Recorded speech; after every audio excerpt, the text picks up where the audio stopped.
Good morning, everybody. Welcome to Pittsburgh, Pennsylvania, here at the 2021 Gamma Pickleball Classic at the David L. Lawrence Convention Center here on the beautiful Allegheny River. First round matchup. A good one for you here on Championship Court. Men's Pro Singles, Frank Anthony Davis taking on Casey, coming in as our number 2 seed today.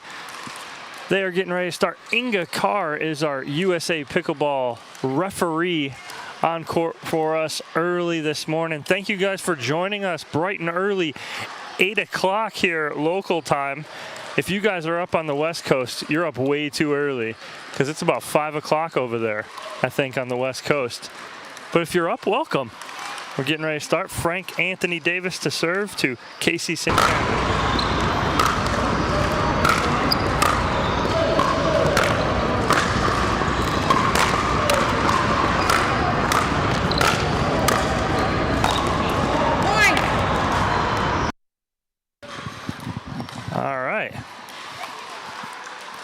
Frank starts 1-0.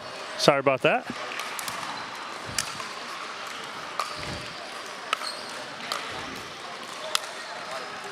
Frank getting right away into trying to get into his cat and mouse game that he loves so much. But being as athletic as he is, that is the reason he loves getting into that cat and mouse, meaning almost a dink game in singles.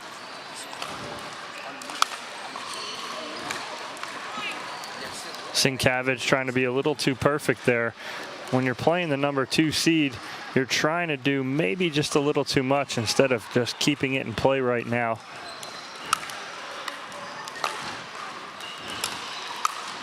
Frank too good there. Sienkiewicz trying to figure out Davis here. Hitting winners past Frank Anthony Davis very hard because of how athletic he is.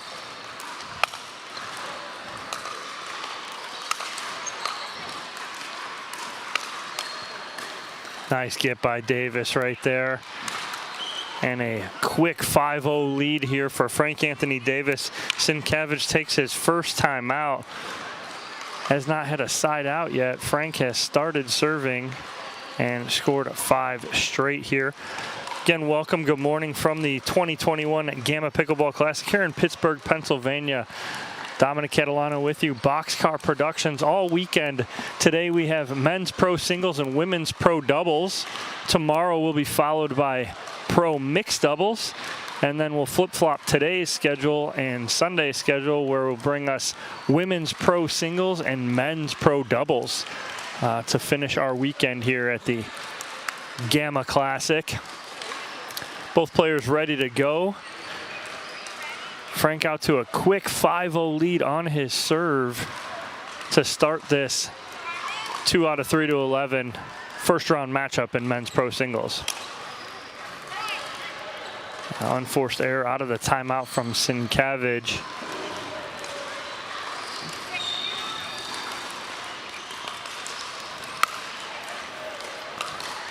And that's what Sienkiewicz needs to do right there, is put the pressure on Davis, force him to make a shot. He's staying back on most of those return of serves, not coming up, and that's allowing Davis to come up and get into his game.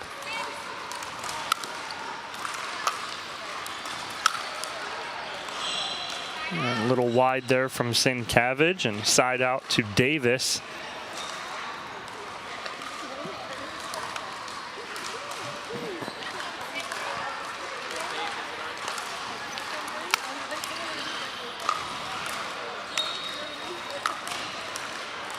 I'd love to see again Sienkiewicz come up after that return of serve, but Davis is keeping him on his heels and not allowing him to come up. He needs to push this return and come in, and he's on his back heels on those returns. Ball on court from court behind us. But what's happening here again, and if we're watching Sienkiewicz as he hits, he ends up on his heels, not moving forward. And he ends up staying back, and that allows Davis to come up and put the pressure on. It's an 8-0 lead here for Frank Anthony Davis.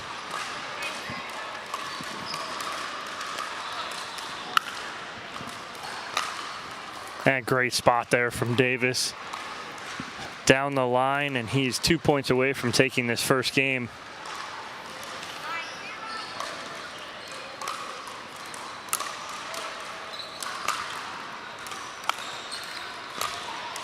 Good spot there, backside from Davis.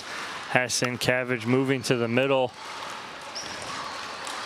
And game point here for Davis.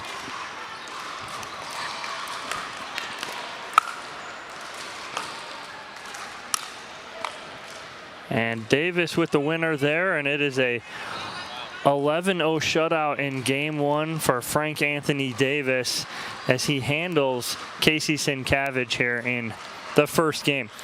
We'll take a break and get to game two, but again, thank you guys for joining us bright and early in the morning here at the 2021 Gamma Pickleball Classic here at the David L. Lawrence Convention Center in beautiful Pittsburgh, Pennsylvania.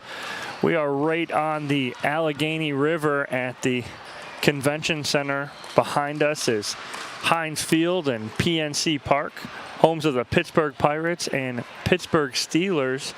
Great view out the back window that we have here on site. As the players come back on court here, Frank Anthony Davis takes game one 11-0. Casey Sienkiewicz trying to find an answer here. He will start out serving, but like we said earlier, if he does not get to the kitchen line, he is leaving himself open for exactly what Frank Anthony Davis wants, and that's controlling the kitchen line.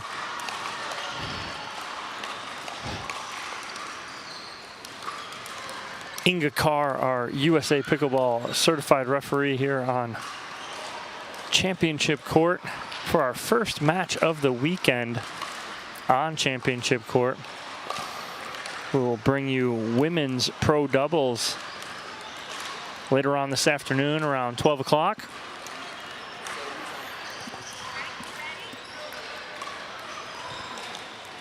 You see on screen there, Sienkiewicz in the far court, Davis in the near court. Sienkiewicz to serve to start this second game.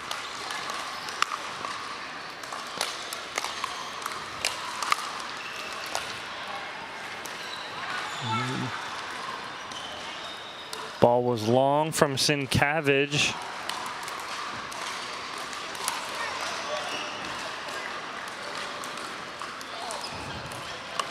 Ball on court. We will replay that point.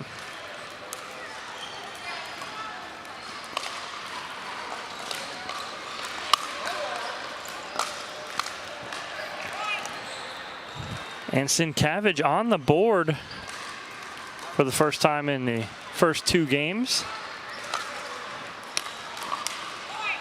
And a quick 2-0 lead for Sienkiewicz on two unforced errors from Davis.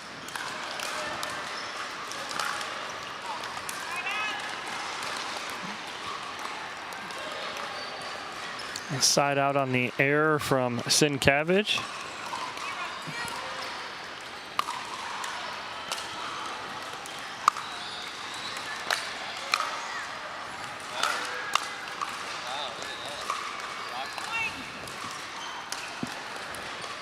Good control of the kitchen line by Frank Anthony Davis there.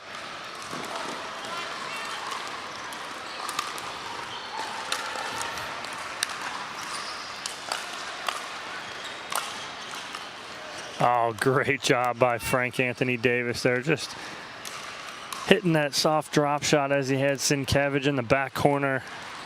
We're all square here at 2.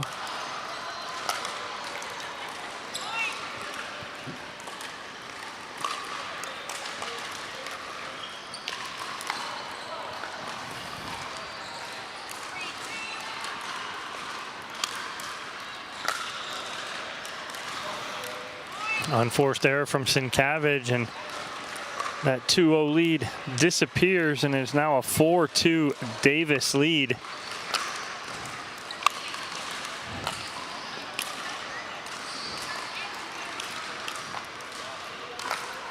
A way to get up. Sienkiewicz getting back in the play, unfortunately can't keep it going, and it's 5-2 lead for Frank Anthony Davis.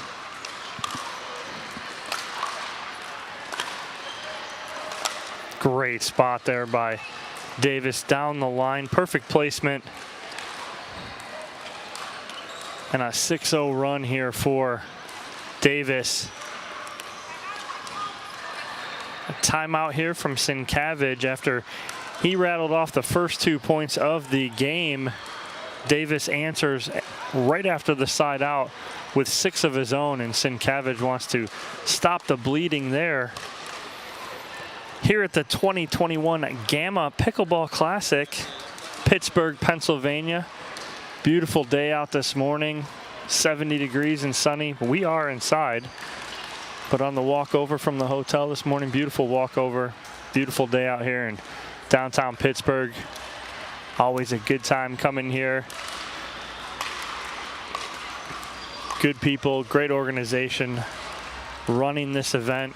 Been doing it for a number of years now, and always love coming back here to Pittsburgh, Pennsylvania for the Gamma Classic.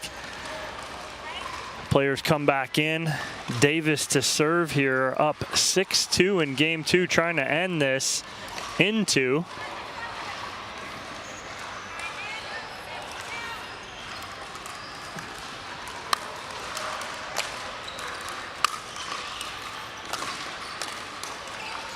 That's just too good there from Davis. Again, it's Sienkiewicz not being able to get to the kitchen line to force anything from Davis. And Davis is able to get to the kitchen line himself and get into his game.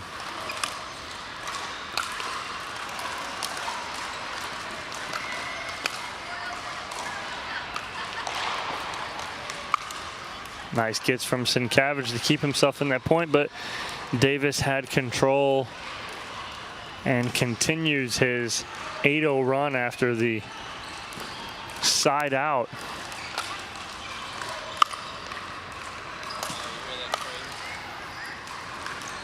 And 2 points away from the match here is Frank Anthony Davis. And he will take his second timeout and final timeout, does Sienkiewicz here in game 2, trying to stop the Frank Anthony Davis train from rolling through.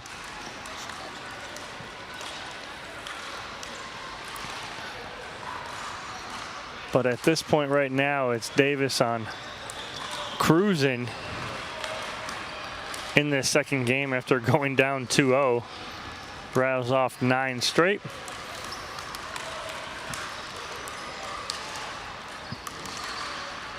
Here in the first round of men's pro doubles, like I said earlier, women's pro doubles will start around 12:15 this afternoon. Have some good matchups in the women's pro doubles draw coming later on this afternoon.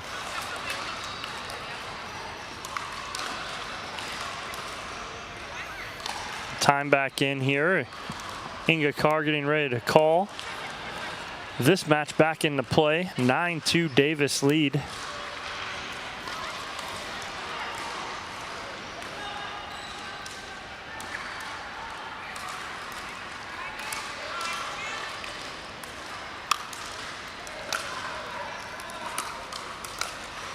That's what Sienkiewicz needs to do there, is get himself to the kitchen line on his return of serve. Try and force something from Davis. But again, Davis does the exact same thing there and controls the kitchen line as he comes up on his return of serve. Gets the quick side out, trying to end this second game.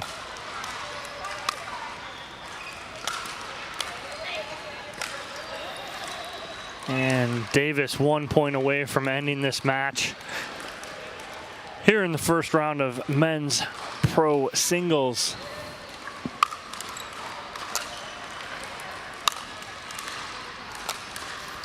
That will do it here in the second game.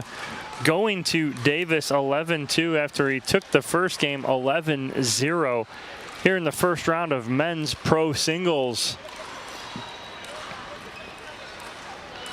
We're going to take a quick commercial break. When we come back, we'll have our next men's pro singles matchup here on Championship Court. Don't go anywhere.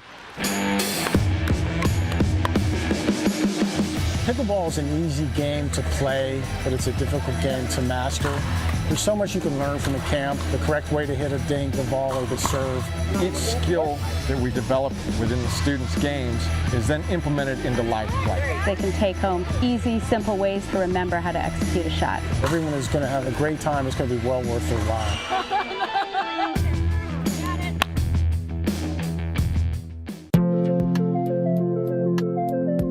This is Jeff Ford of the CPA firm of Grossman, Yannick & Ford, welcoming all of you to the 2021 Gamma Pickleball Classic. Grossman, Yannick & Ford is a Western Pennsylvania full-service CPA firm providing our clients with audit, tax, valuation, transaction assistance, and ERP NetSuite implementation services.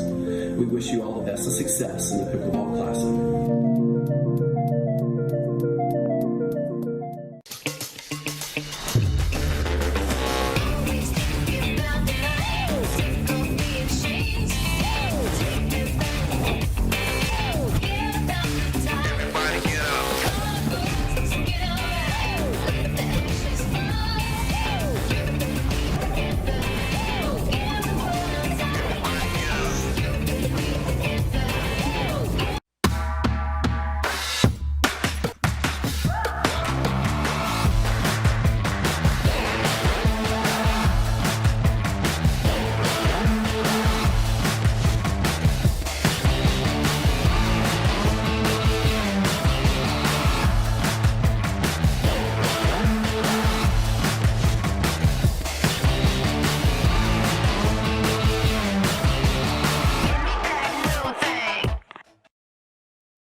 From the jungle, up in the trees. I got a few tricks up in the sleeve. One wrong move, I'ma let out the big shoes, check out the crease. Blow like I'm Bigfoot, step on the beat. Make a man's run till he step out the cleats. When the whole place scream, gotta get out the. I don't need your money, you can pay me in respect. Cause once I do it big, what's to follow is a check.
All right, guys, welcome back to Championship Court here at the 2021 Gamma Pickleball Classic.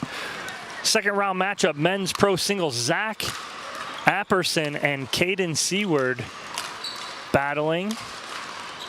Zach Apperson on the near side here in the black shirt. Caden Seward on the far side in the baby blue shirt. 1-0 lead here early for Apperson.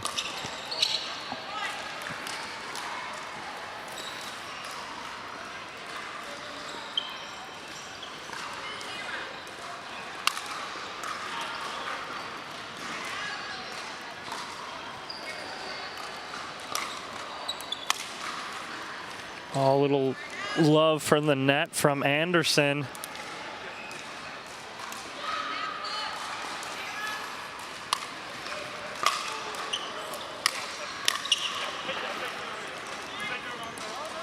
Right shot there from Seward. Unfortunately, just hits it a little too hard.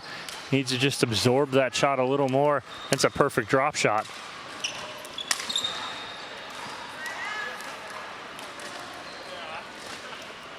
Apperson going with a one-handed backhand down the line, just long.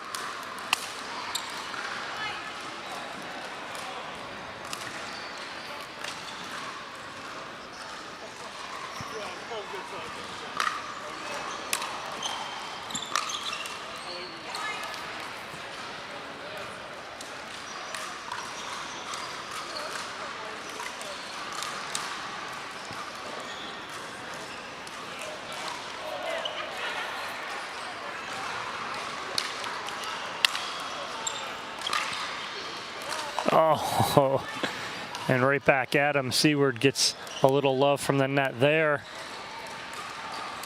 All square in the net balls and all square in the score. 3-3 here, game one. Nice cross court inside out there from Caden Seward.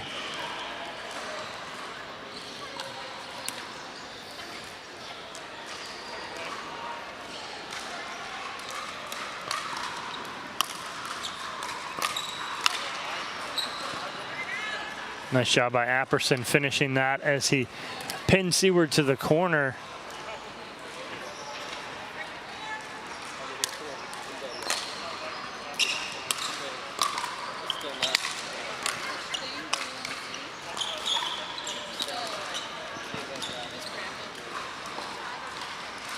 Good shot there from Apperson in the back corner.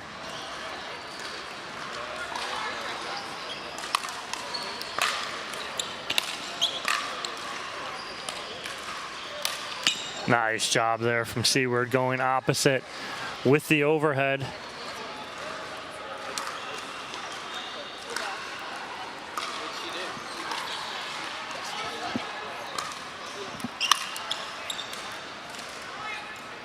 A little wide on the return from Apperson. And a slight 5-4 lead here for Seward.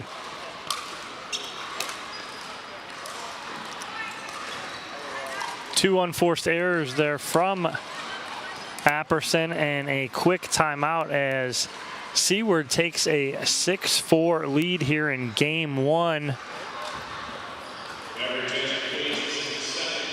Here at the 2021 Gamma Pickleball Classic. Taking a look at the bracket.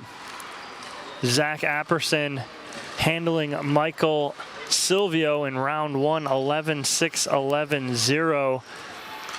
And Caden Seward came off with an 11-3, 11-2 victory over Eric Forsyth to force this quarterfinal matchup.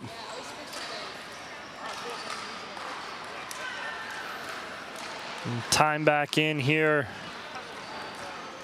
Seward to serve up 6-4.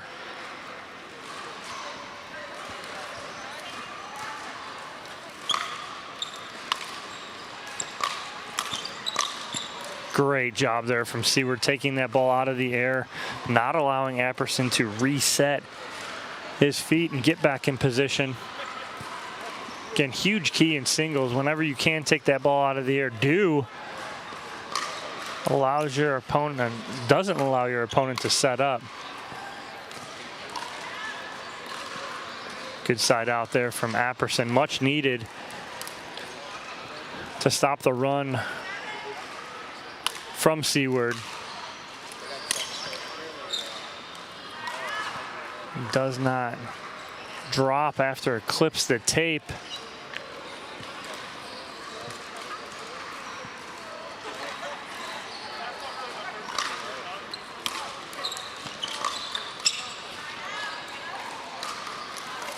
Seward and Apperson just trading side outs right now the last 3 points.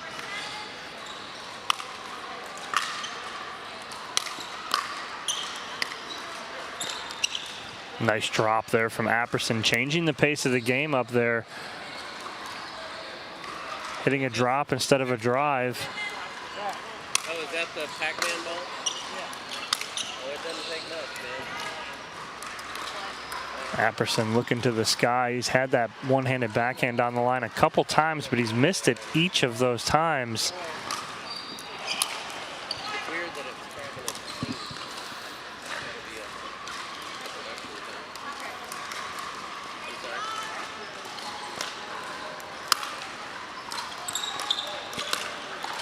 Nice drop there from Seward. You watch Seward has his own version of the Navratil spin serve. Not as dramatic, but gets a little spin on that ball. Good control of the kitchen line from Zach Apperson to get that side out. See if he can get back in this. Down 4 here in game 1.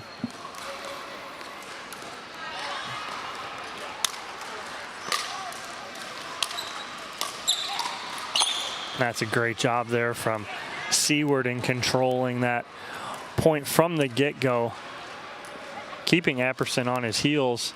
See if he can close this out here up 9-5.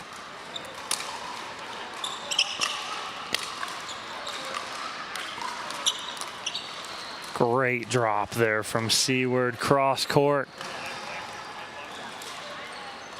And a game point on the paddle of Caden Seward. Another great drop from Seward, and that'll do it for game 1. Seward takes it 11-5 over Zach Apperson here in the second round quarterfinal matchup of men's pro singles here at the 2021 Gamma Pickleball Classic. Thank you guys for joining us bright and early this morning, 8:45 local time. We got our coffee, we got our monsters, we're ready to go for the day. Randy Coleman's roaming around, making sure all the cameras are working all right. He's got his Dunkin' in hand. But thank you guys again for joining us here at the David L. Lawrence Convention Center, downtown Pittsburgh, Pennsylvania, right on the Allegheny River. Beautiful sights out the back window here. When you can look across the Allegheny and see PNC Park and Heinz Field, it's not a bad view to wake up to in the morning.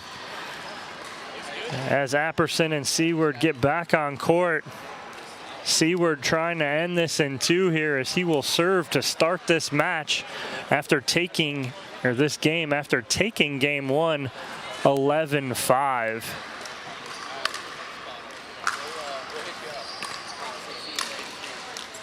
Unforced error there from Apperson to start this second game.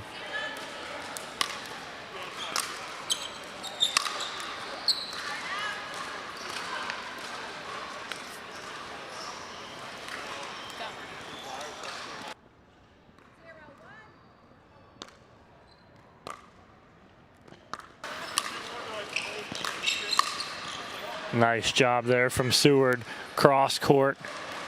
Again, the athleticism, a huge key in singles.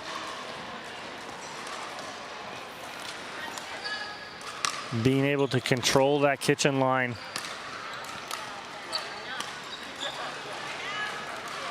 Seward looking down at his paddle after the miss hit, as he accidentally flips that ball over Apperson's head and out of bounds.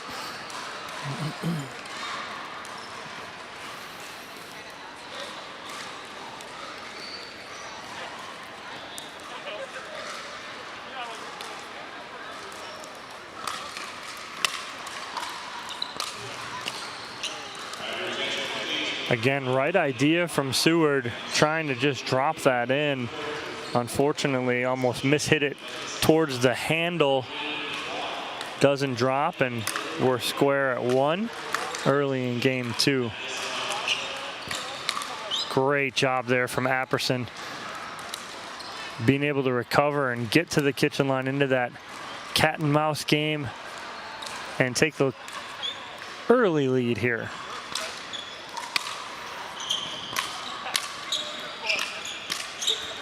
Good job side to side there from Apperson, pulling Seward left to right.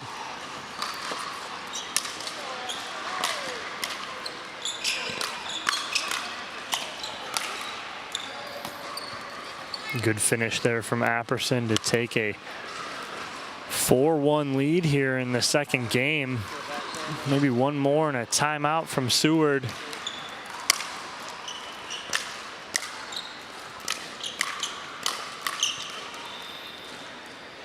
Great job of control again from Apperson. No timeout here from Seward.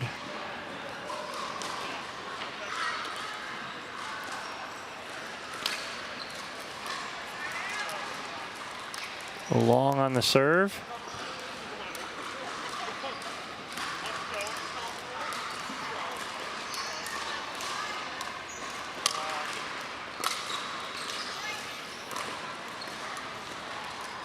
Unforced error from Apperson on the return to serve. Gets Seward off of 1.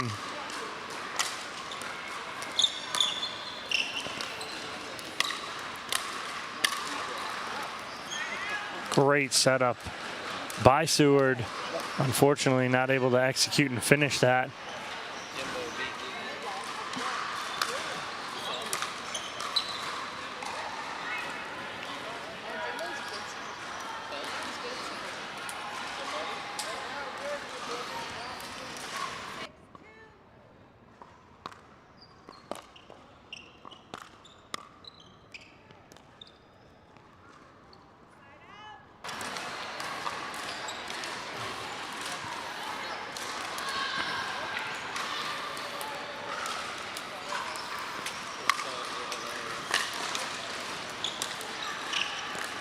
Great drop again from Seward.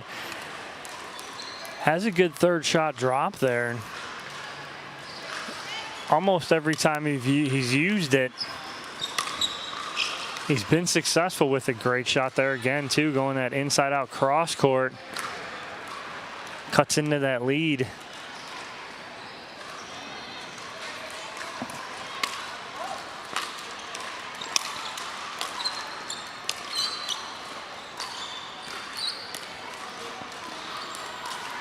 Got what he wanted there in that cross-court forehand drop.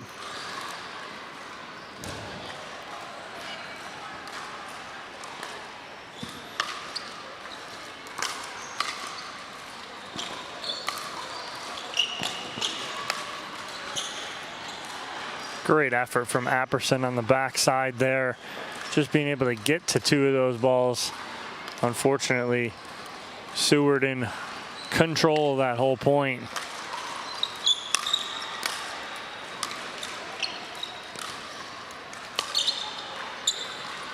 Ball just on the line there from Apperson. Seward almost thinking that was going to be out.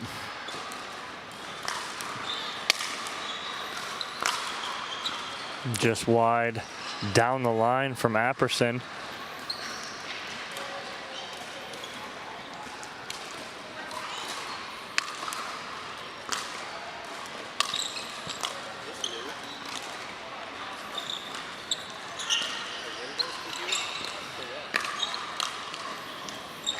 Great cross court from Apperson. Getting in that cat and mouse game with Seward and coming out on top. That's a big point there for Apperson if he can answer here and get on the board. And he does. Takes a 3-point lead here in the second game. Trying to force a third game here is Zach Apperson. Oh, great hands there from Seward. Apperson coming in full attack. Seward able to get his hands up.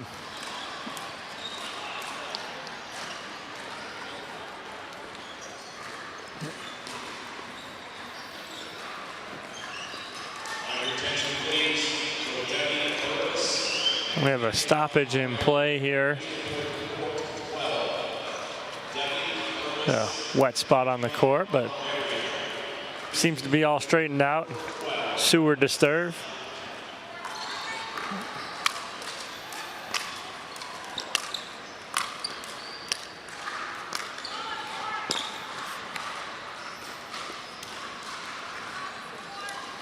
Ball on court, they'll redo the point.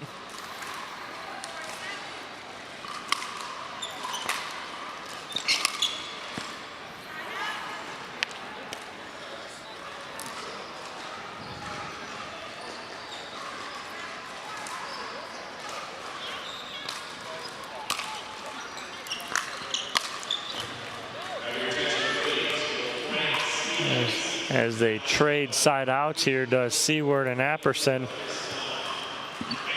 Excuse me, Seward and Apperson.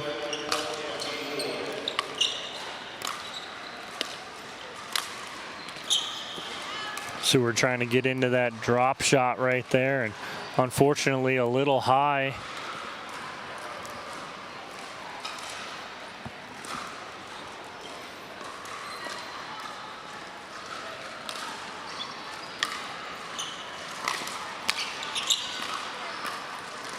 Wow, great reach by Seward. Able to get that forehand passing shot from Apperson and stay in that point. And gets the side out. Been stuck on 4 here for a while though. See if he can get off that.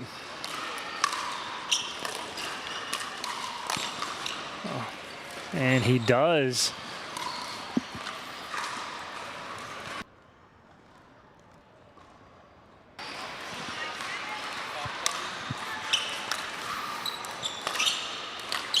Oh, great job by Apperson. Again, as he reads that Seward is covering that flat shot, he goes cross court and behind. Timeout here. On championship court here at the 2021 Gamma Pickleball Classic at the David L. Lawrence Convention Center, downtown Pittsburgh, Pennsylvania, right on the Allegheny River. Beautiful scenes back here. But on here in the quarterfinal matchup here of the men's pro doubles, Zach Apperson taking a 7-5 lead here in game 2 over Caden Seward. Apperson trying to force a third game here after Seward took game 1 11-5.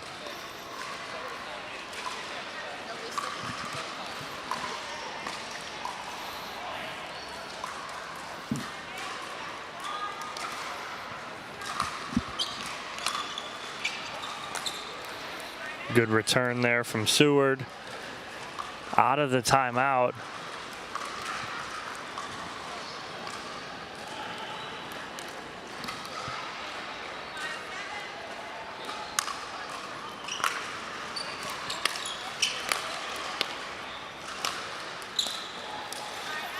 Again, as you see Seward trying to get into that cat and mouse, that third shot drop instead of trying to hit passing shots, trying to get into that game up at the kitchen line.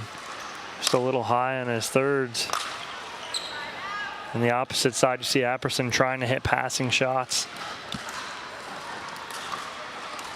So 2 different types of philosophies going on right now.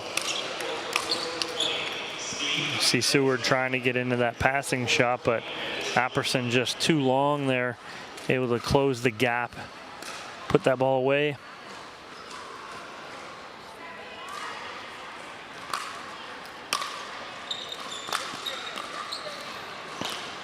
And great drop there from Seward. Again, no one able to get on the board here the last 3 or 4 rallies.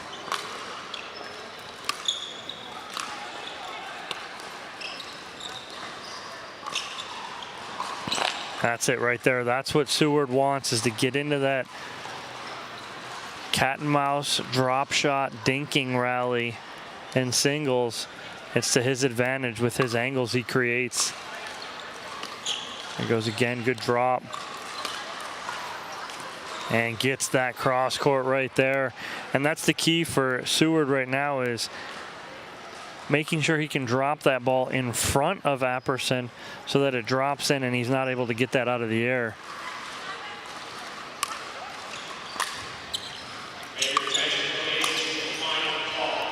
Great job by Seward getting back in here after being down 7-4.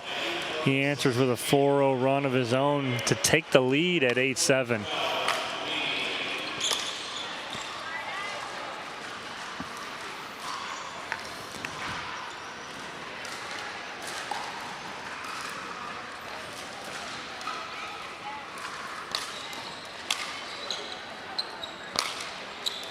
Good leave there from Seward. Ball just long.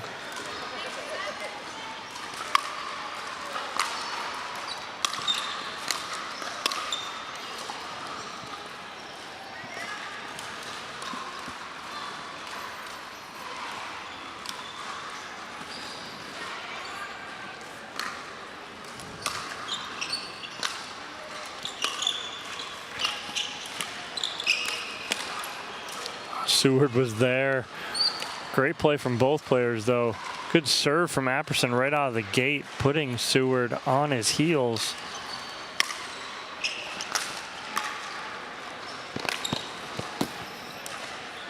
Apperson trying around the post. Not sure if it was quite there, but it was the only attempt he had at that point.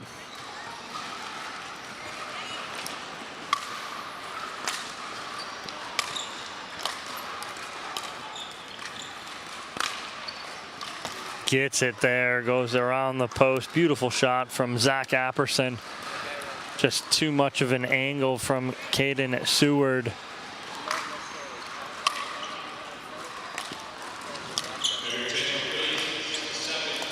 Oh, and Apperson giving Seward a little taste of his own medicine right there with the drop shot instead of the passing shot to take a 9-8 lead. And the unforced error from Seward will give Apperson a game point here in game 2.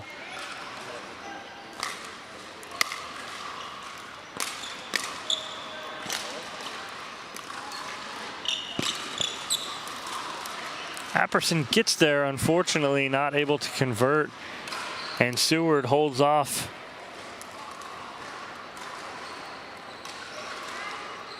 One game point.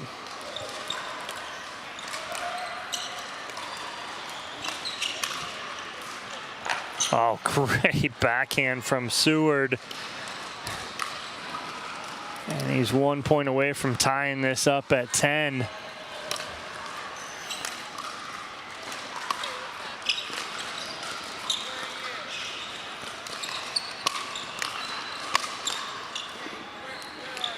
Great job there from Seward hiding that shot, and just like that, we're tied up at 10 after Seward held off a game point there. And a timeout from Zach Apperson here after Caden Seward comes back and ties this up at 10 here in the second game of this quarterfinal matchup in men's pro doubles. Caden Seward, Zach Apperson here on court, championship court at the 2021 Gamma Pickleball Classic. Thank you guys for joining us again. Just hitting 9 o'clock this morning here in Pittsburgh, Pennsylvania. Quarterfinal matchup for both of these guys after they both took their first round matches earlier this morning. winner moves on and takes on the winner of Jimbo Peterson and Frank Anthony Davis in the semifinal. So that match going to be a good match as well between Peterson and Davis.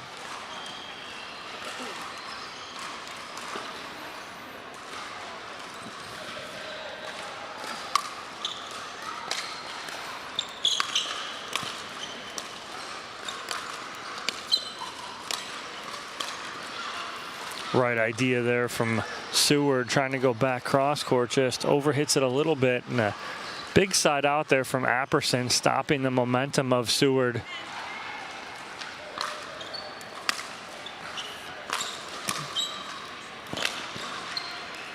Good angle there from Seward.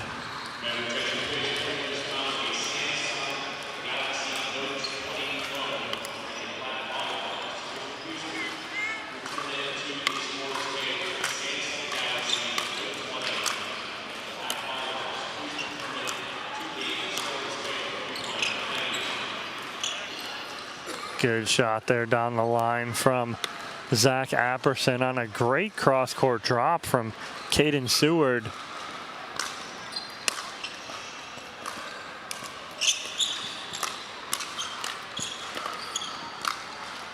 Good cat and mouse up at the kitchen line from both Seward and Apperson. Seward coming out on the top of that.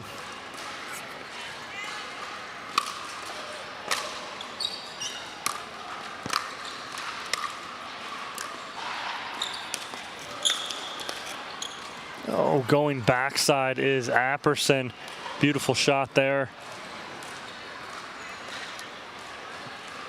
And we've been stuck here on 10s for a while now. See who can get off 10 first and take control.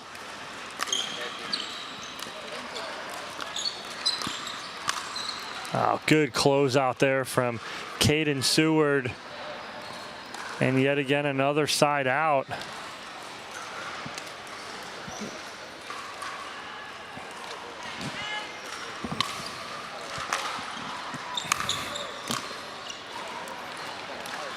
And a point for Caden Seward.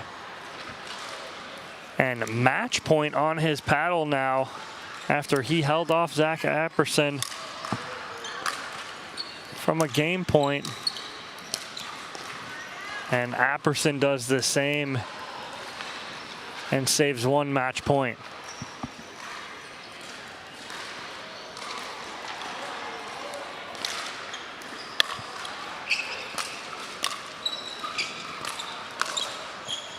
Great job up at the kitchen line from Caden Seward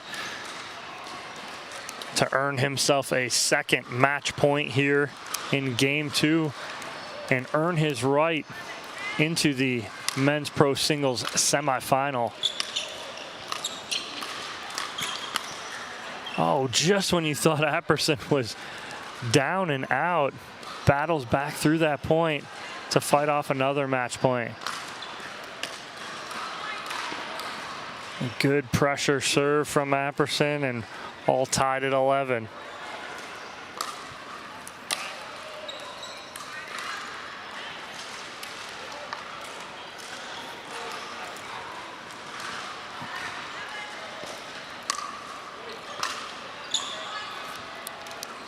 Unforced error from Apperson gives Seward another match point here at 12-11.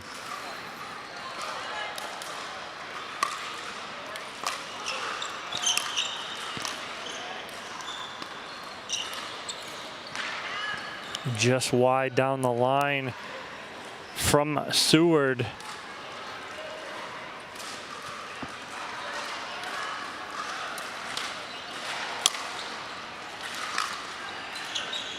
Great forehand inside out from Apperson to tie this game back up.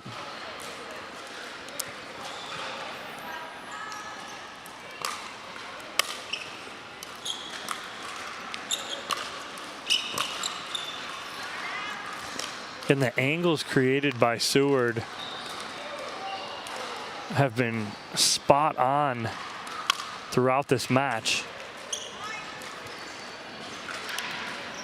And again, the unforced error on the return of serve from Apperson sets up Seward to end this match yet again for the 4th opportunity.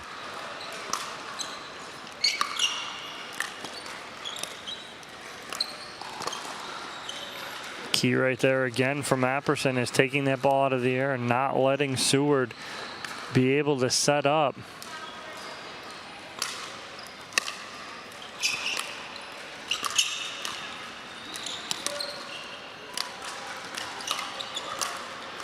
Oh, and off the tape from Apperson, able to tie this ball game back up again.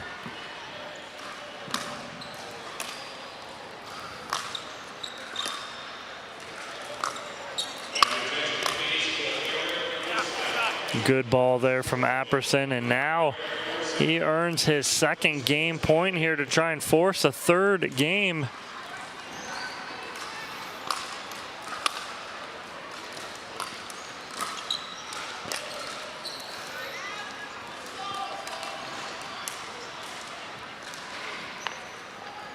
Seward says not yet. Still trying to fight in this 2nd game to try and end it. Nice shot there from Caden Seward down the line.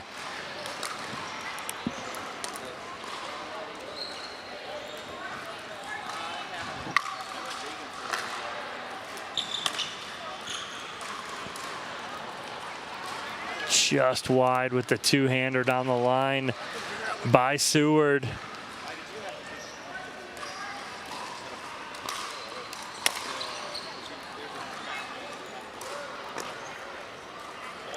Unforced error from Seward gives Apperson a 3rd chance at game point. And a nice one-handed backhand down the line. And Apperson fights off 4 match points to take game 2, 16-14. Here in the men's pro singles quarterfinal matchup, winner to the semifinals. Great job there from Zach Apperson, battling back, holding off 4 match points to earn the right to play a 3rd game here on championship court at the 2021 Gamma Pickleball Classic.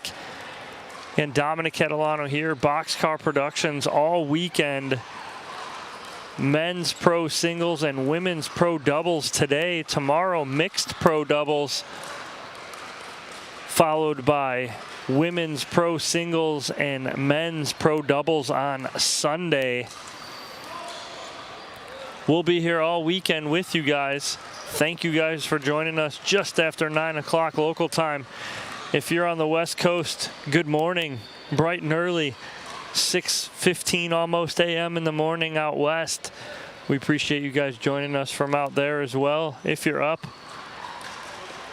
Inga Carr again on championship court with us for this 2nd round matchup of men's pro singles. Here in downtown Pittsburgh, Pennsylvania. But a good matchup here. Caden Seward taking game 1 handily, 11-5 over Zach Apperson, and then had 4 opportunities in that 2nd game to end the match. But Apperson fights off all 4 opportunities and caps off his 2nd game victory with a 16-4 win to force this 3rd game. Players will switch ends at 6. Apperson to serve.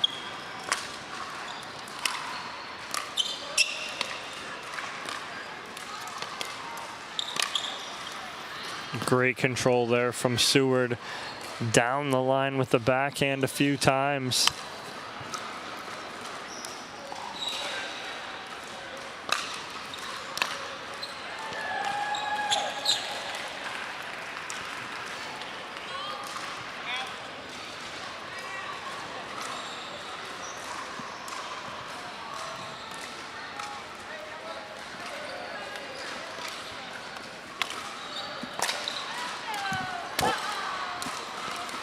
Oh, good adjustment there from Caden Seward after Apperson clips the tape.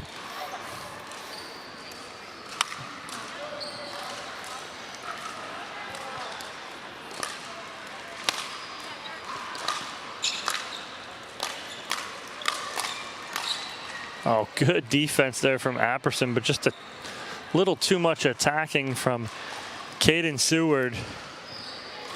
And Seward gets on the board first here.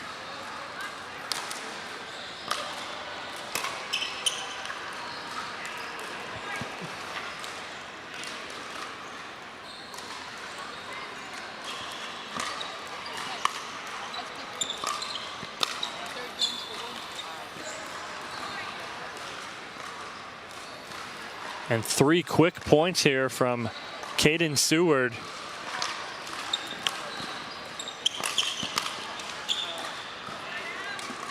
Good pressure there from Zach Apperson to get that side out. Coming in hard and crashing hard to the kitchen line.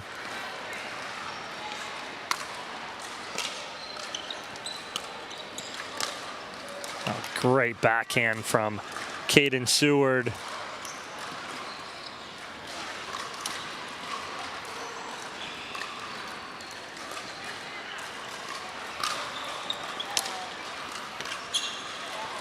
A little long from Apperson, and in a 4-0 hole here in game 3.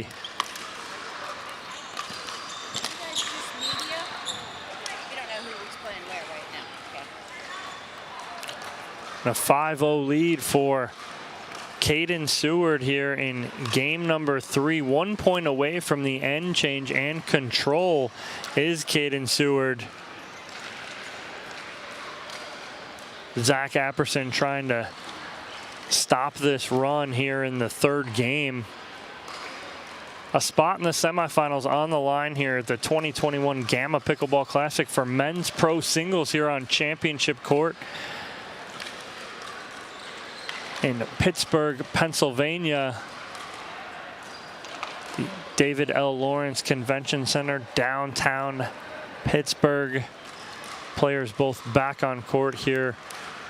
Seward up 5-0, in control of this 3rd game, trying to get the end change on his terms.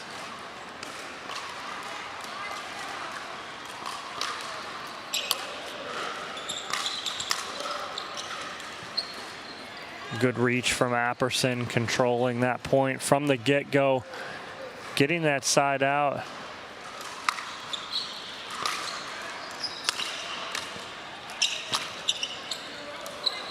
Great job by Zach Apperson closing the ground on that Seward cross court, and he's reading that well right now, knowing that Seward's going to drop that kind of cross court. Nice overhead there from Seward. Again, trying to get the end change here on his paddle is Caden Seward.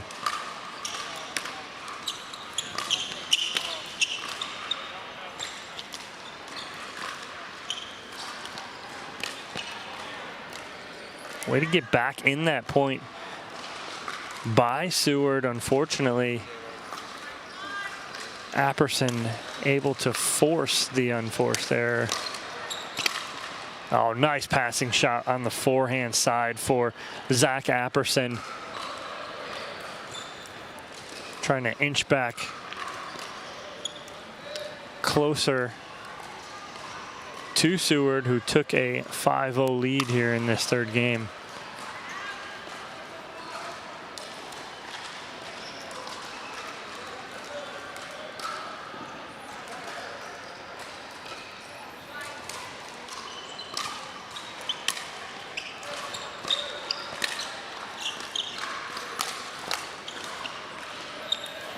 Just wide from Seward, and Apperson keeps fighting off the end change.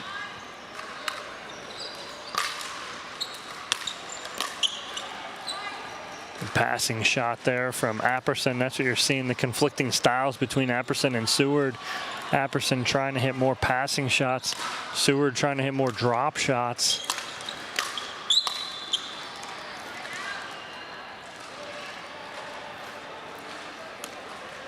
And what I mean by that is you'll see after this return, Seward's been trying to hit third shot drops like that there. Try and set himself up at the kitchen, and he does beautifully there. And the end change goes on the paddle of Caden Seward, 6-3. Players will change ends. They have up to a minute. Looks like both players are ready to go.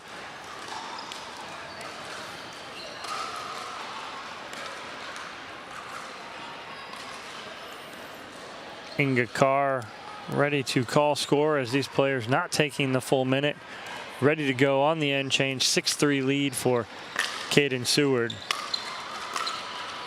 Again, that drop shot philosophy working well for him right now.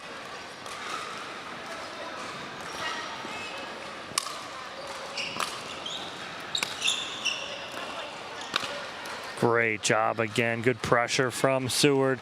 And again, coming from the third shot drop, forcing Apperson to bounce that ball in front and pop it up, and Seward able to close the gap on that drop shot, put it away, and take an 8-3 lead here in the third game with a berth in the semifinals for men's pro singles on the line. Caden Seward in control here, 8-3 over Zach Apperson. Here in the 2021 Gamma Pickleball Classic. Again, thank you guys as always for joining us. A full day of festivities here at the Gamma Pickleball Classic men's pro singles all morning, followed by some women's pro doubles later on this afternoon in about 3 hours from now, as they'll start around 12:15. We'll have those matchups for you here as well on Championship Court. Dominic Catalano here with you all weekend. Boxcar Productions, Ariel Butler, Kyle Salenko, Randy Coleman, all behind the scenes. We come back here after the timeout, 8-3 lead for Seward as he continues that drop shot mentality. Apperson pops up and Seward closes the ground and able to take that ball out of the air and put it away.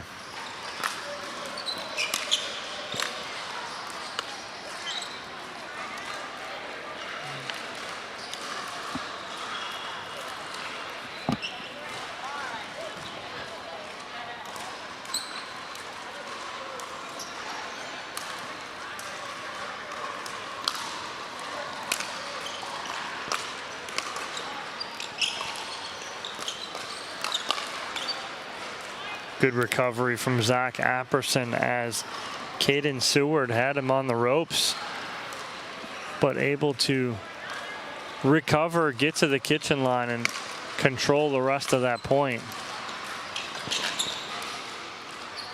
The angles again from Seward,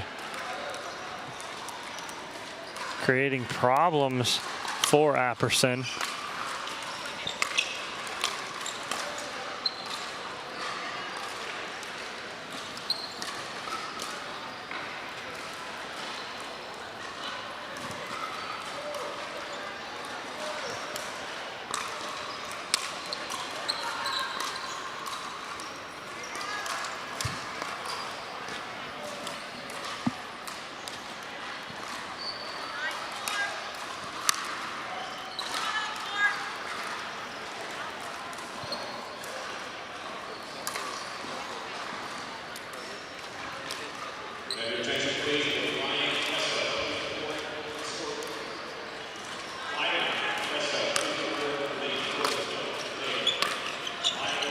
Great cross court there from Seward.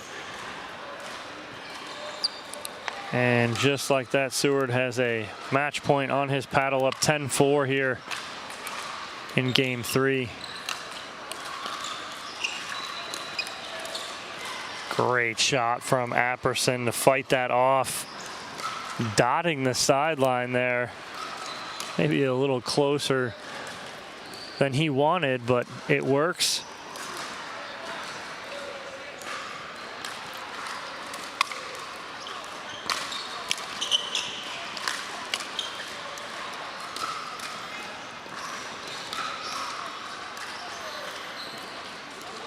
And the pressure from Apperson with his third shot drive, fifth shot drive, causing the mistake from Seward, and followed by another mistake. And just like that, Apperson chipping away at that lead.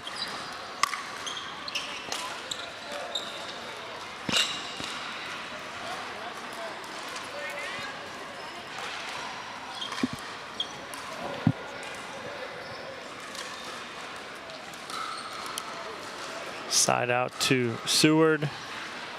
We'll have another match point here on his paddle.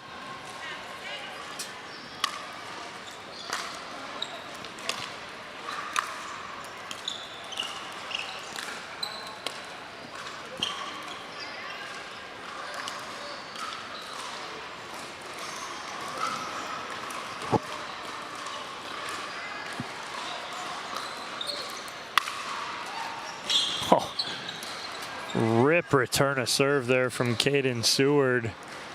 Had Apperson moving to his left very hard, goes behind to the forehand side. Another match point.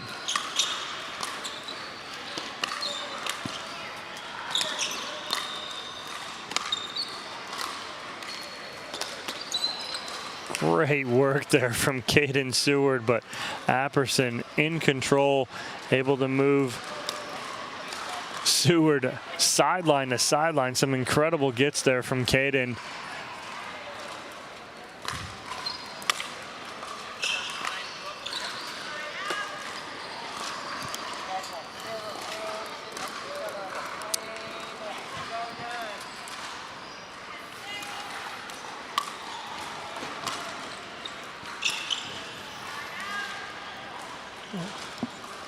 Off the net love there from Zach Apperson.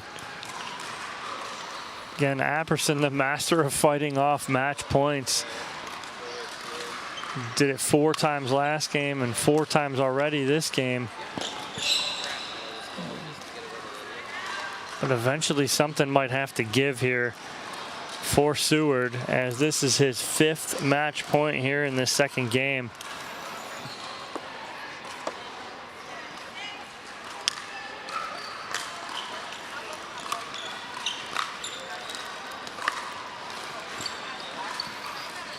Just wide on the cross-court forehand from Caden Seward.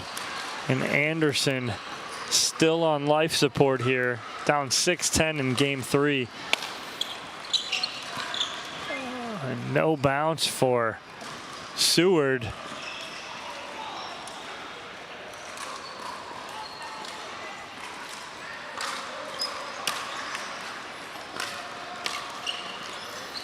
Good close out there from Seward. After Apperson hit a good serve to push Seward back. It's a 6th match point here for Caden Seward.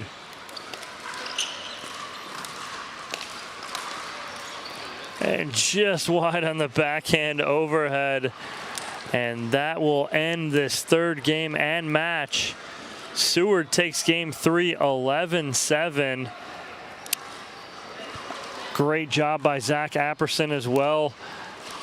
Going down in 3, but Caden Seward taking it 11-5, 14-16, 11-7.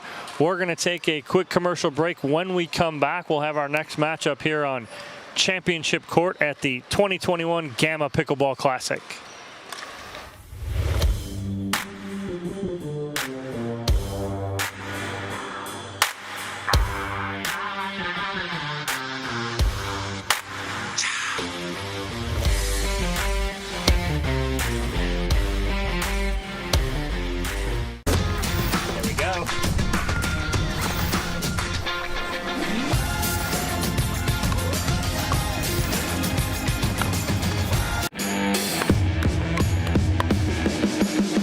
Pickleball is an easy game to play, but it's a difficult game to master.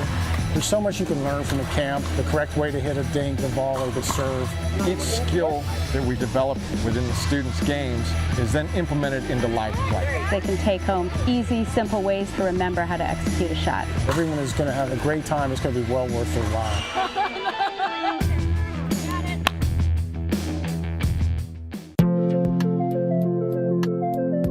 This is Jeff Ford of the CPA firm of Grossman, Yannick & Ford, welcoming all of you to the 2021 Gamma Pickleball Classic. Grossman, Yannick & Ford is a Western Pennsylvania full-service CPA firm providing our clients with audit, tax, valuation, transaction assistance, and ERP NetSuite implementation services. We wish you all the best of success in the Pickleball Classic.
From the jungle, up in the trees. I got a few tricks up in the sleeve. One wrong move, I'ma let out the big shoes, check out the crease. Blow like I'm Bigfoot, step on the beat. Make a man's run till he step out the crease. When the whole place scream, gotta get out the. I don't need your money, you can pay me in respect. Cause once I do it big, what's to follow is a check.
We're getting this game to 15 underway on the lower side of the bracket. Jimbo Peterson in the far court. Jacob Dornseif in the near court.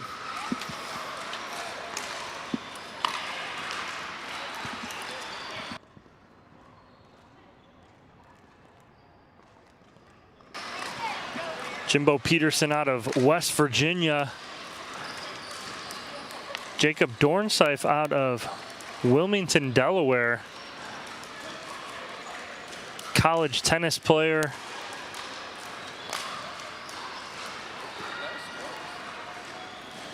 Future 2023 grad is Jacob Dornseif.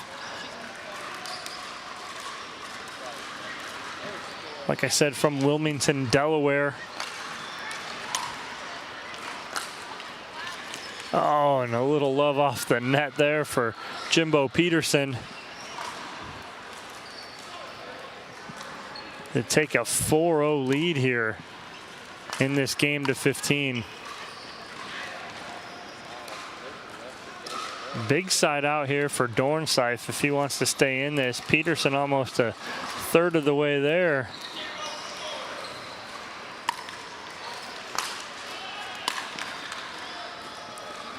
Good leave for Peterson.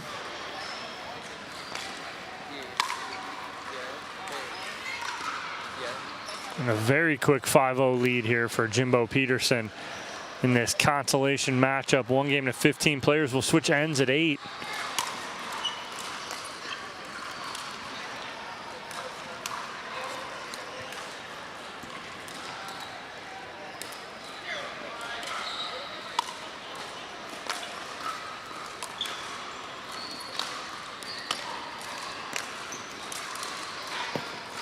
Good control of the kitchen line by Jimbo Peterson.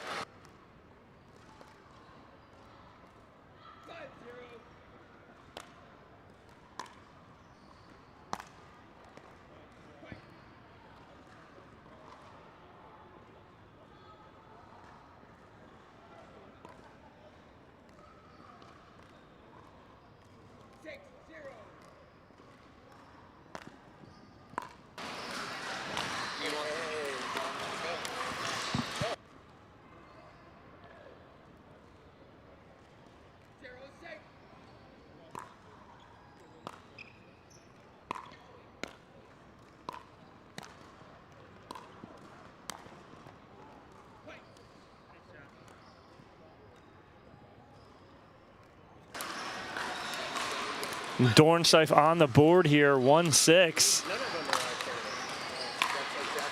Nice drop cross court there from Dornseif.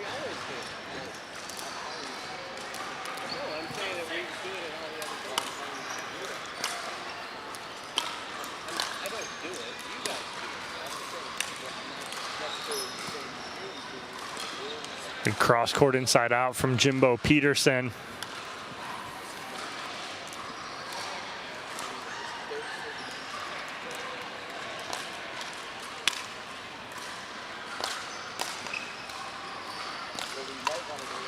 Two-hander down the line. Dornseif there able to control the line, get the side out.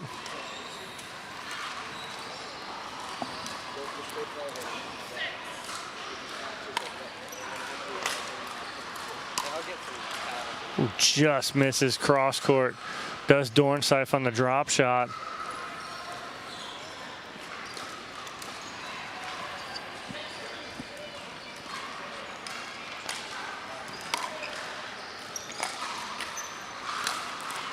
Good put away there from Jimbo Peterson. 1 point away from the end change.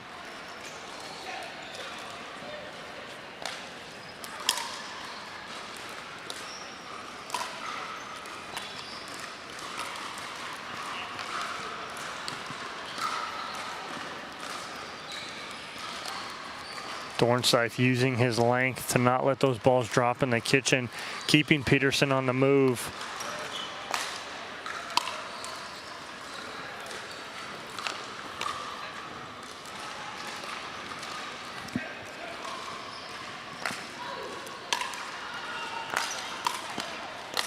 Nice job there from Jimbo Peterson, closing ground. Able to get the end change on his terms, up 8-2 here in this game to 15 on the consolation side of the draw at the 2021 Gamma Pickleball Classic here in Pittsburgh, Pennsylvania. It's win in advance for these two gentlemen. Lose and go home here in the consolation side. As we come back in here, Peterson set to serve, up 8-2 on Jacob Dornseif here in this game to 15. Unforced error here on the end change from Dornseif extends the Peterson lead to 7.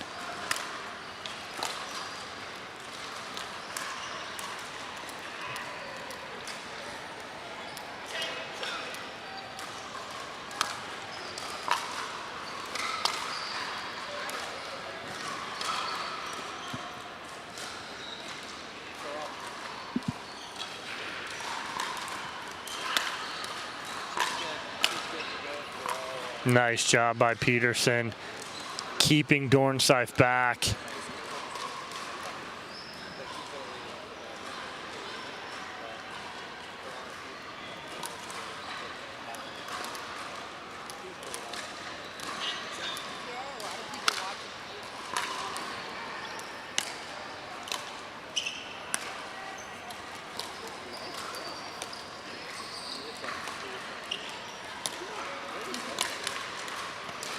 Oh, great job by Jacob Dornseif, pressuring Peterson, keeping him back on that backhand.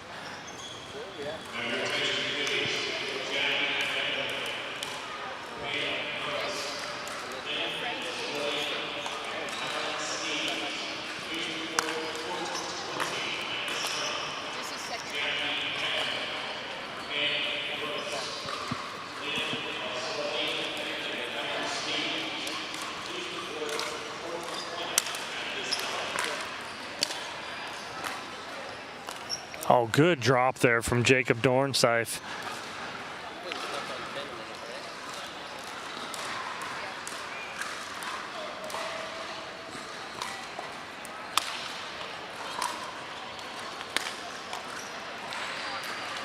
Peterson going right at the body of Dornseif instead of trying to hit a passing shot. Forces the mistake.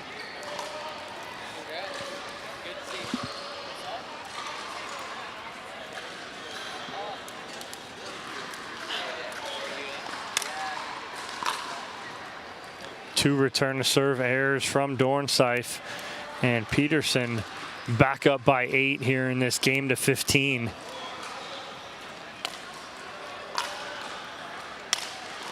Oh, great passing shot by Jimbo Peterson, and 2 points away from taking this consolation matchup.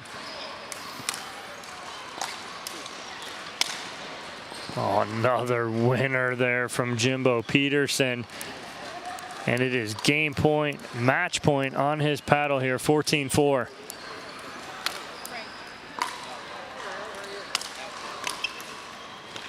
Good drop there from Jacob Dornseif to fight off the first match point.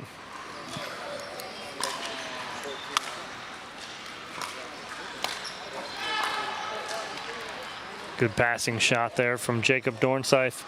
Not only stay alive after the side out, but add on to his point total and see if he can get back in this.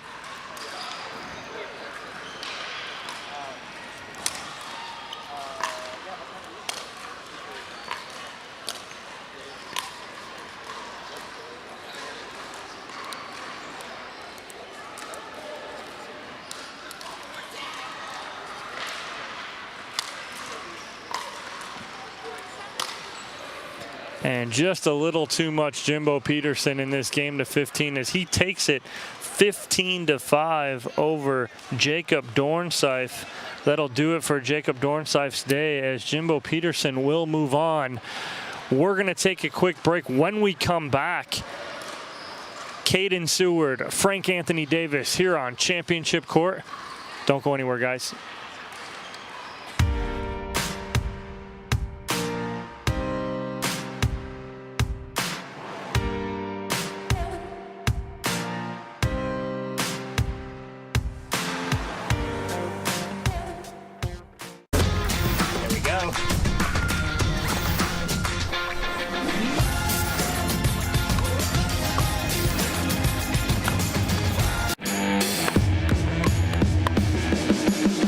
Pickleball is an easy game to play, but it's a difficult game to master.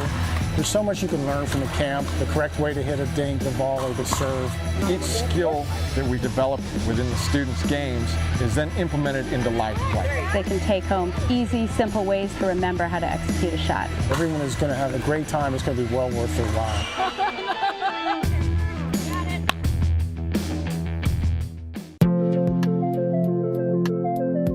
This is Jeff Ford of the CPA firm of Grossman, Yannick & Ford, welcoming all of you to the 2021 Gamma Pickleball Classic.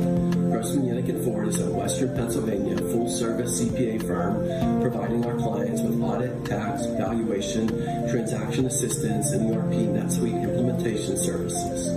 We wish you all the best of success in the Pickleball Classic.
From the jungle, up in the trees. I got a few tricks up in the sleeve. One wrong move, I'ma let out the big shoes, check out the crease. Blow like I'm Bigfoot, step on the beat. Make a man's run till he step out the crease. When the whole place scream, gotta get out the. I don't need your money, you can pay me in respect. Cause once I do it big, what's to follow is a check.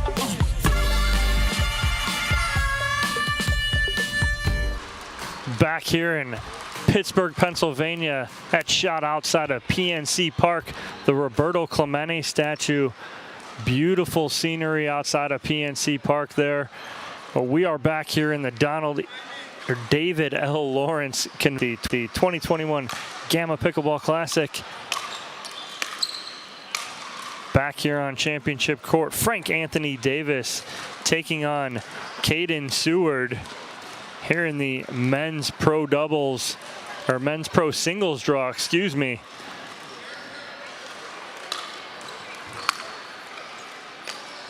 This is semifinal matchup number 1 and 2 out of 3. What's going to be a lot of fun in this match is they're going to see a lot of that cat and mouse game between both Davis and Seward.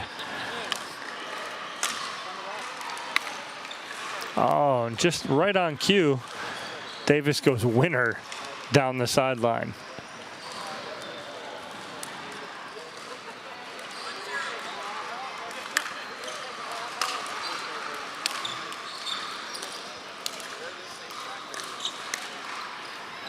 Great job there from Frank Anthony Davis controlling the kitchen line, as Seward did so much of in his matchup with Zach Apperson.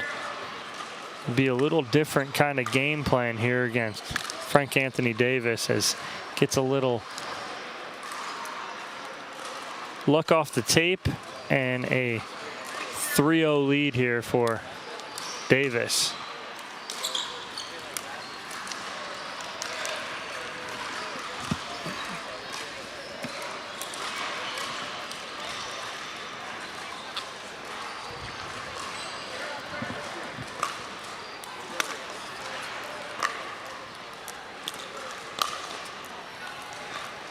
Good job there from Seward trying to get that ball out of the air.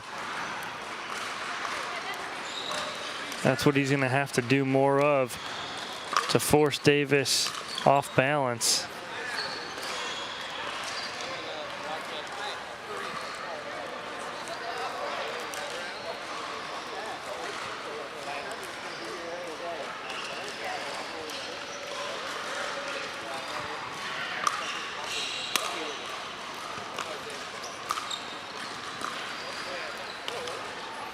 Oh, Davis, great job pulling that ball back cross court. Again, you're getting into his game there up at the kitchen line.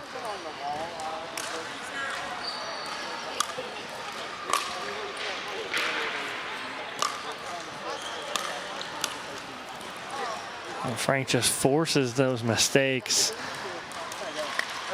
Sometimes because of his unorthodox style of play in singles. I'm not saying he's not smooth, but it's just kind of unorthodox where hits balls that you don't think he's going to hit and hits them not exactly how you think he's going to approach or attack that. Like that right there. Leads with the wrist instead of snapping that wrist over the top. Ball sails long. And there's Seward taking advantage of a good third shot drop to the backhand of Davis.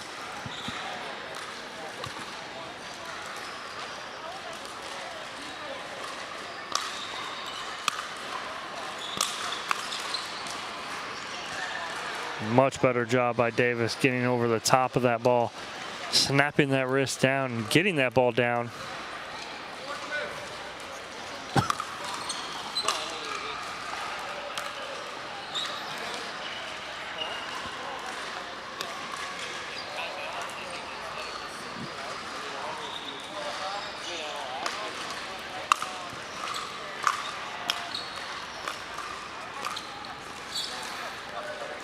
And Seward getting a taste of his own medicine with the angle from Davis.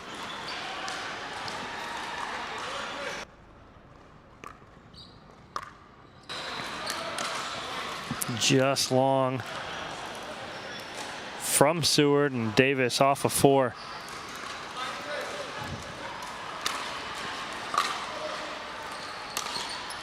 Oh, great cross-court forehand from Davis. And what he does so well with that shot is he hides it. Almost looks like he's going to rip flat forehand. He goes inside out, drop.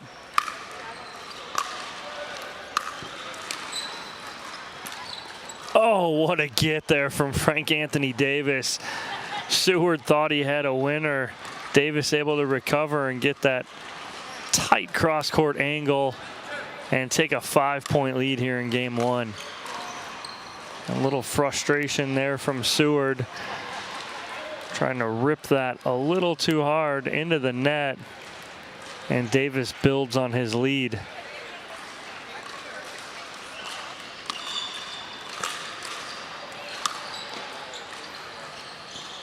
Just wide down the sideline from Davis.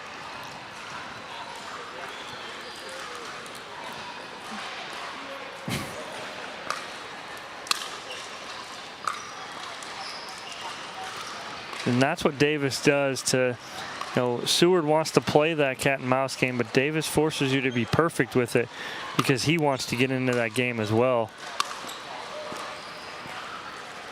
Down the line, forehand winner for Frank Anthony Davis. And 2 points away from taking this first game. Oh, good inside out there from Seward.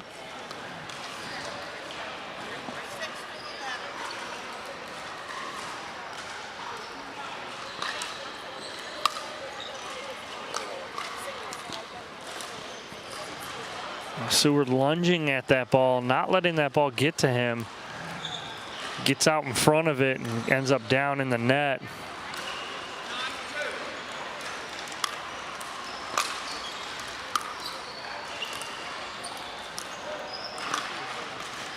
Great cross court there from Seward. Again, that's what we anticipated here. This cat and mouse game between the two of these guys. That's what it's turned into, but Davis has been on the winning end of most of those points.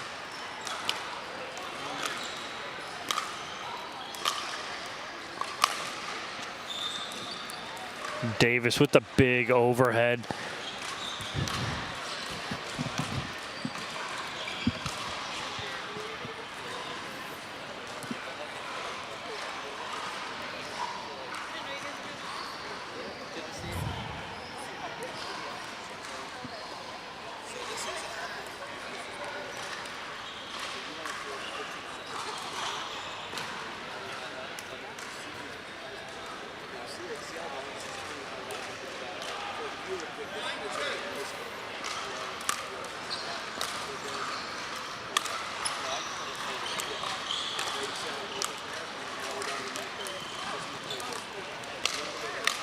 Oh, great job there from Caden Seward. After Davis clips the tape, makes the adjustment, stays in the point, able to earn the side out.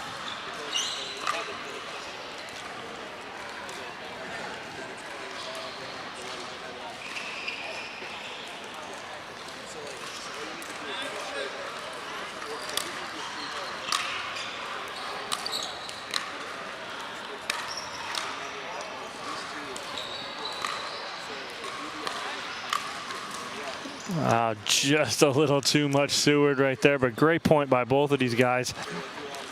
Great hustle from Davis just to stay alive.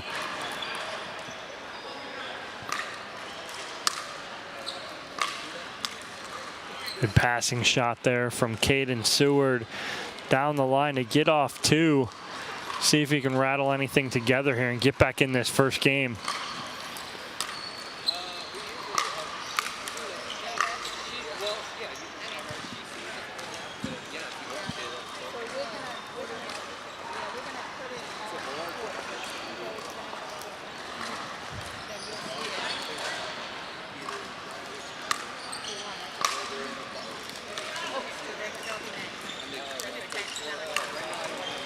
Great job there from Seward.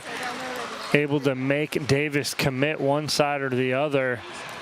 Davis commits to the middle. Seward goes backside and stays alive here in this first game.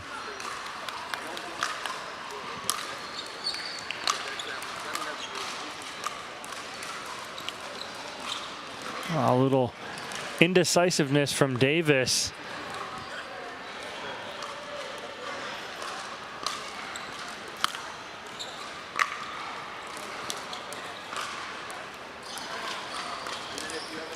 Much better job there from Davis, committing to the shot early.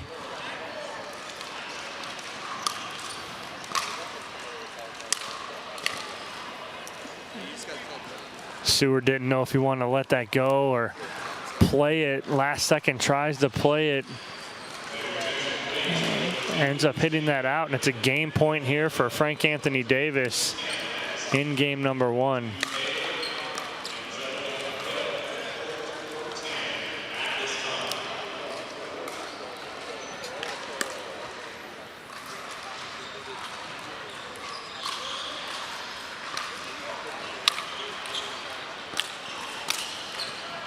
Again, much better job of Davis getting over the top of that, snapping that ball down for the winner.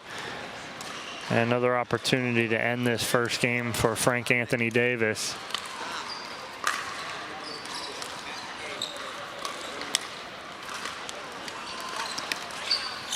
Oh, Davis tries the tweener cross-court drop. Doesn't work, and Seward able to stay alive here.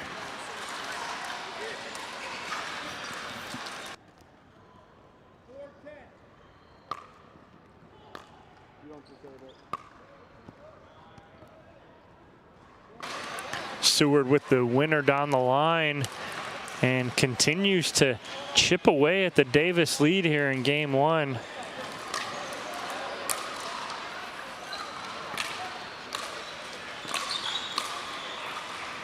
Great backside shot there from Frank Anthony Davis. And he has his 4th opportunity at a game point here in game 1.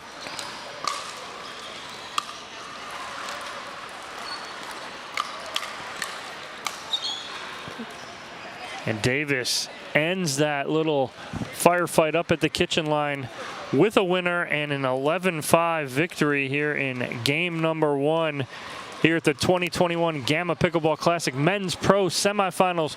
We're going to take a quick commercial break. When we come back, we'll have game 2 for you guys.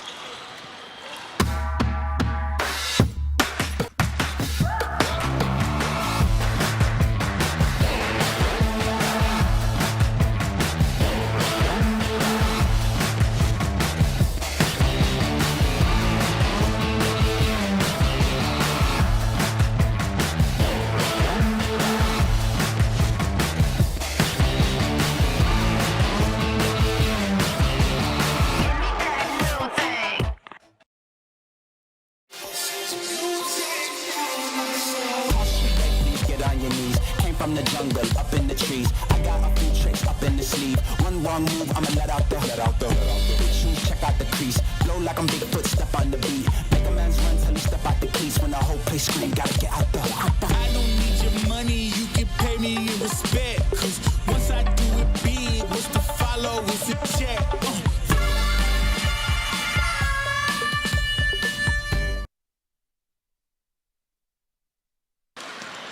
Welcome back, everybody, to the 2021 Gamma Pickleball Classic Men's Pro Singles semifinal number 1 going on right now with Frank Anthony Davis taking on Caden Seward.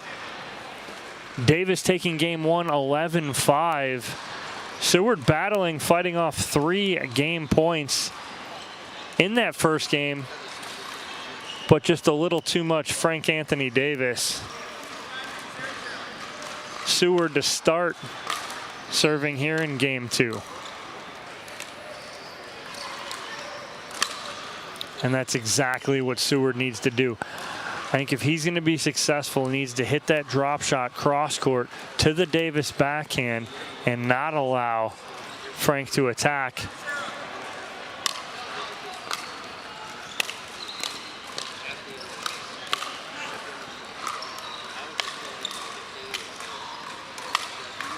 Great job there from Seward. Some great gets from Frank Anthony Davis.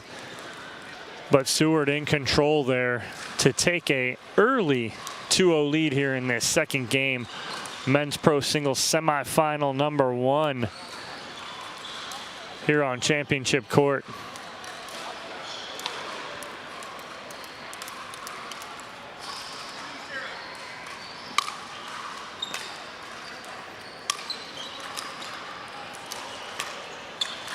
Great drop there from Davis.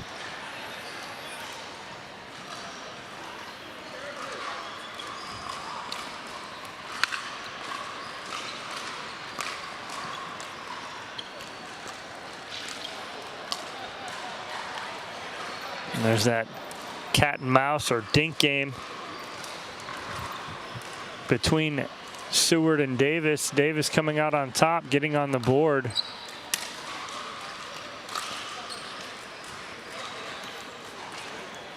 Just wide on the inside out forehand from Davis.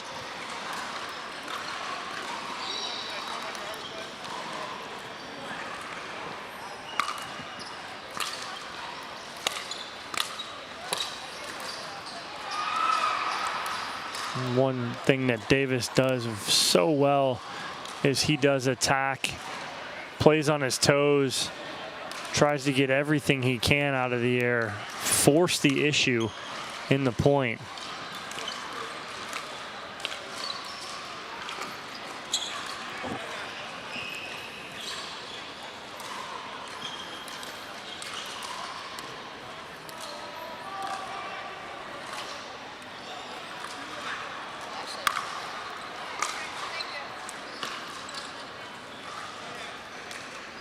I know it's not executed there from Seward, but that is the shot he wants to hit, that cross court to the Davis backhand.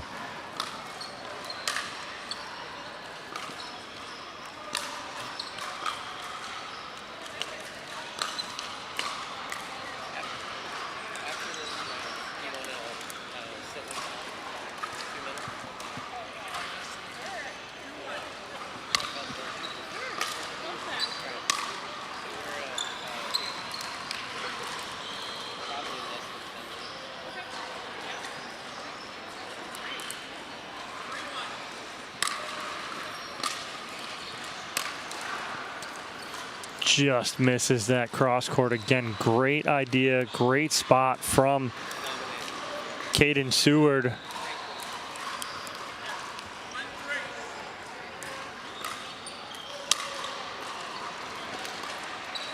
Frustration there from Caden Seward.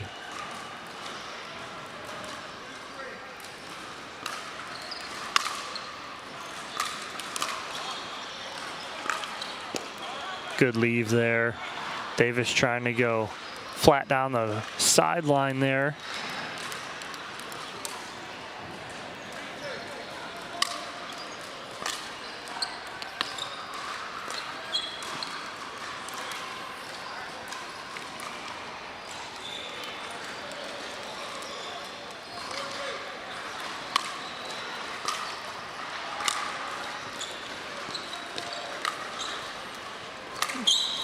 Great shot there from Frank Anthony Davis. Cross court.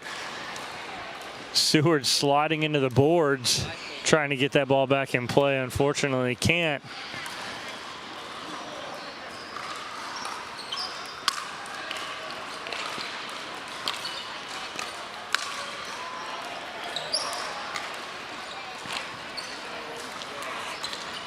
Oh, Davis able to get that ball. I mean, that ball's completely behind him. What a recovery by Frank Anthony Davis just to stay in that point, let alone get the point at 3-4. And then tries to do just a little too much with that forehand.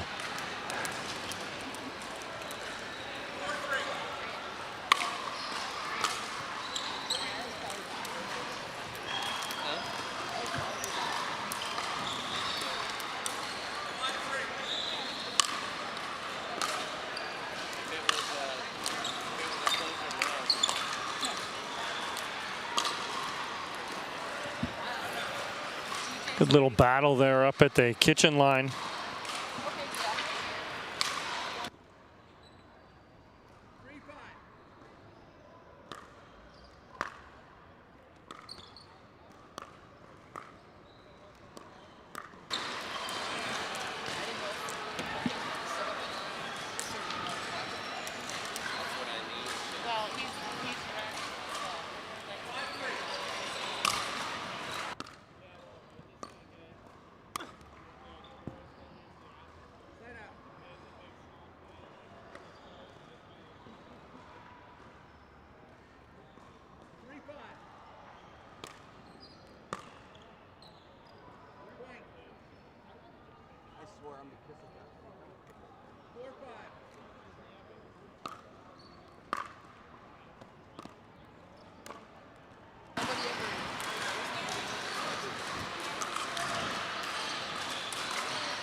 So Seward still has his lead here at 5-4. Takes a 6-4 lead here.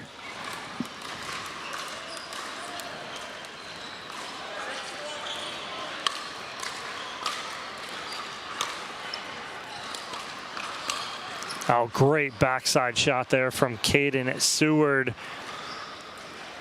Again, has Davis on full sprint to the middle, goes backside, takes a 7-4 lead here. Again, needs this second game to force a third game here.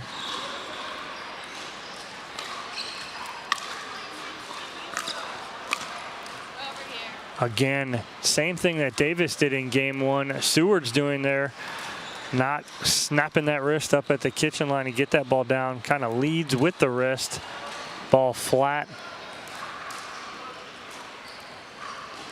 Sails out, and it is a 5-7. Now 6-7.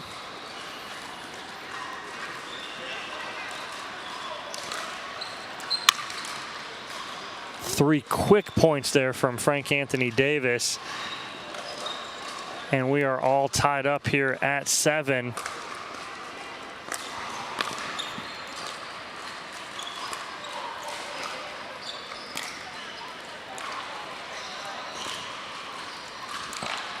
Oh, great job by Frank Anthony Davis. I think Seward thought he might go around the post there, but Davis, one of the best at going behind his opponents, especially last second right there, taking an 8-7 lead.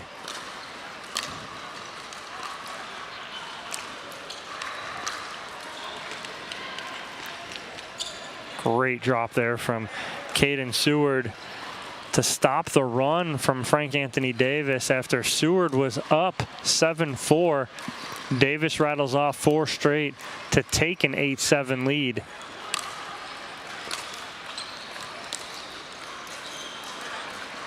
And that is the right shot there from Seward. Unfortunately, doesn't execute. And Davis trying to add on to his lead here in the second game and finish this match in 2. Good angle there from Caden Seward. We've seen that his last match out here against Zach Apperson, creating those angles.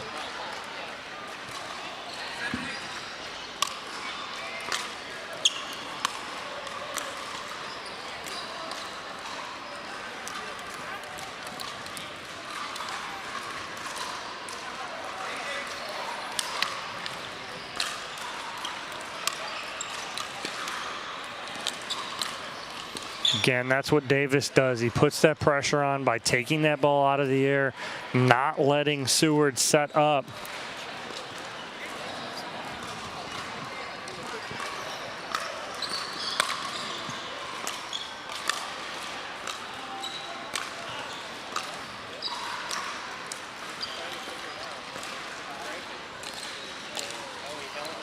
Good job there from Caden Seward, being able to control the kitchen line there and get Davis moving. And we're still tied up here at 8.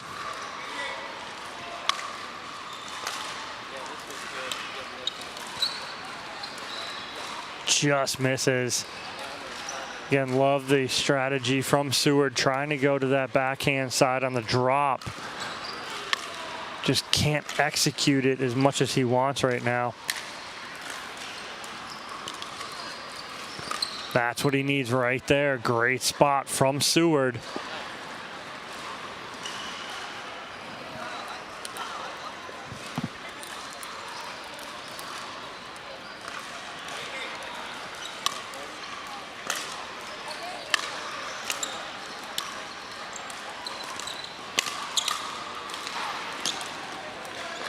Seward trying to force the action against Davis. Comes up short there.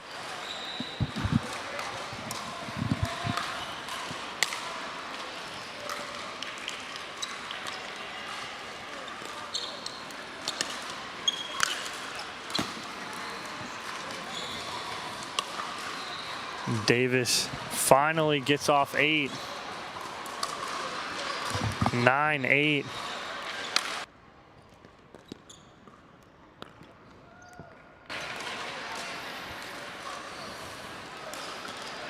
Just like that, it is match point on the paddle of Frank Anthony Davis here in this semifinal number 1. Winner to the winner's bracket final. Davis tries to do a little too much with that inside-out forehand cross court. And Seward still alive.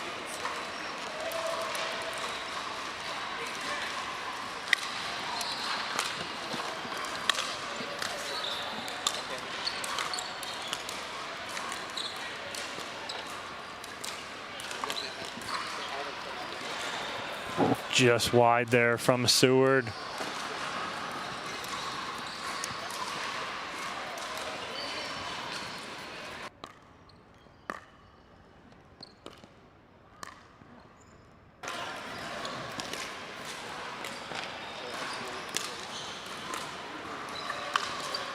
Great control by Seward up at the kitchen line. Again, staying alive here, fighting off match points from Frank Anthony Davis.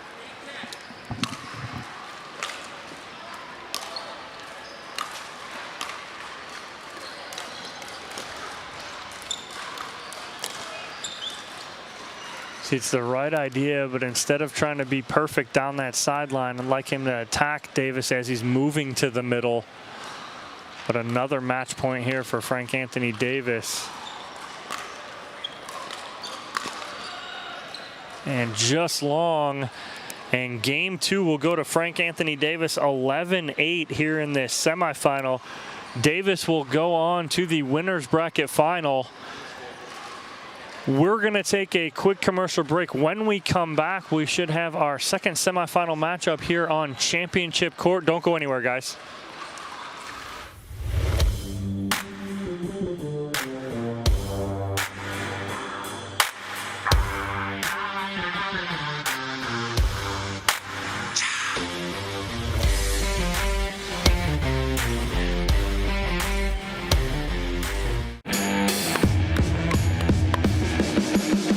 Pickleball is an easy game to play, but it's a difficult game to master. There's so much you can learn from the camp, the correct way to hit a dink, the volley, the serve. Each skill that we develop within the students' games is then implemented into life play. They can take home easy, simple ways to remember how to execute a shot. Everyone is going to have a great time. It's going to be well worth their while.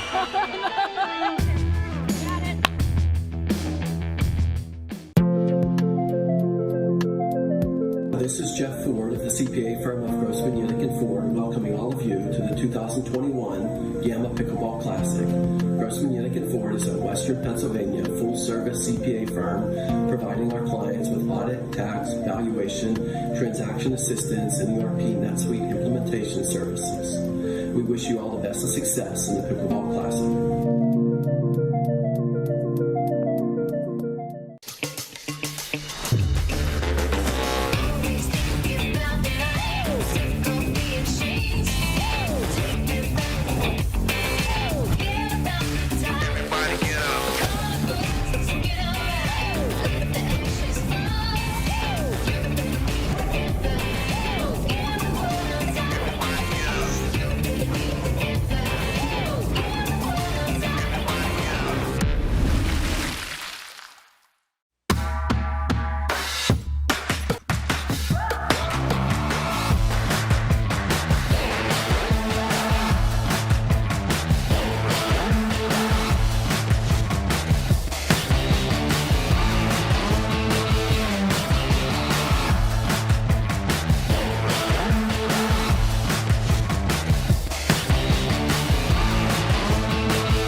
From the jungle, up in the trees. I got a few tricks up in the sleeve. One wrong move, I'ma let out the big shoes, check out the crease. Blow like I'm Bigfoot, step on the beat. Make a man's run till he step out the cleats. When the whole place scream, gotta get out the. I don't need your money, you can pay me in respect. Cause once I do it big, what's to follow is a check.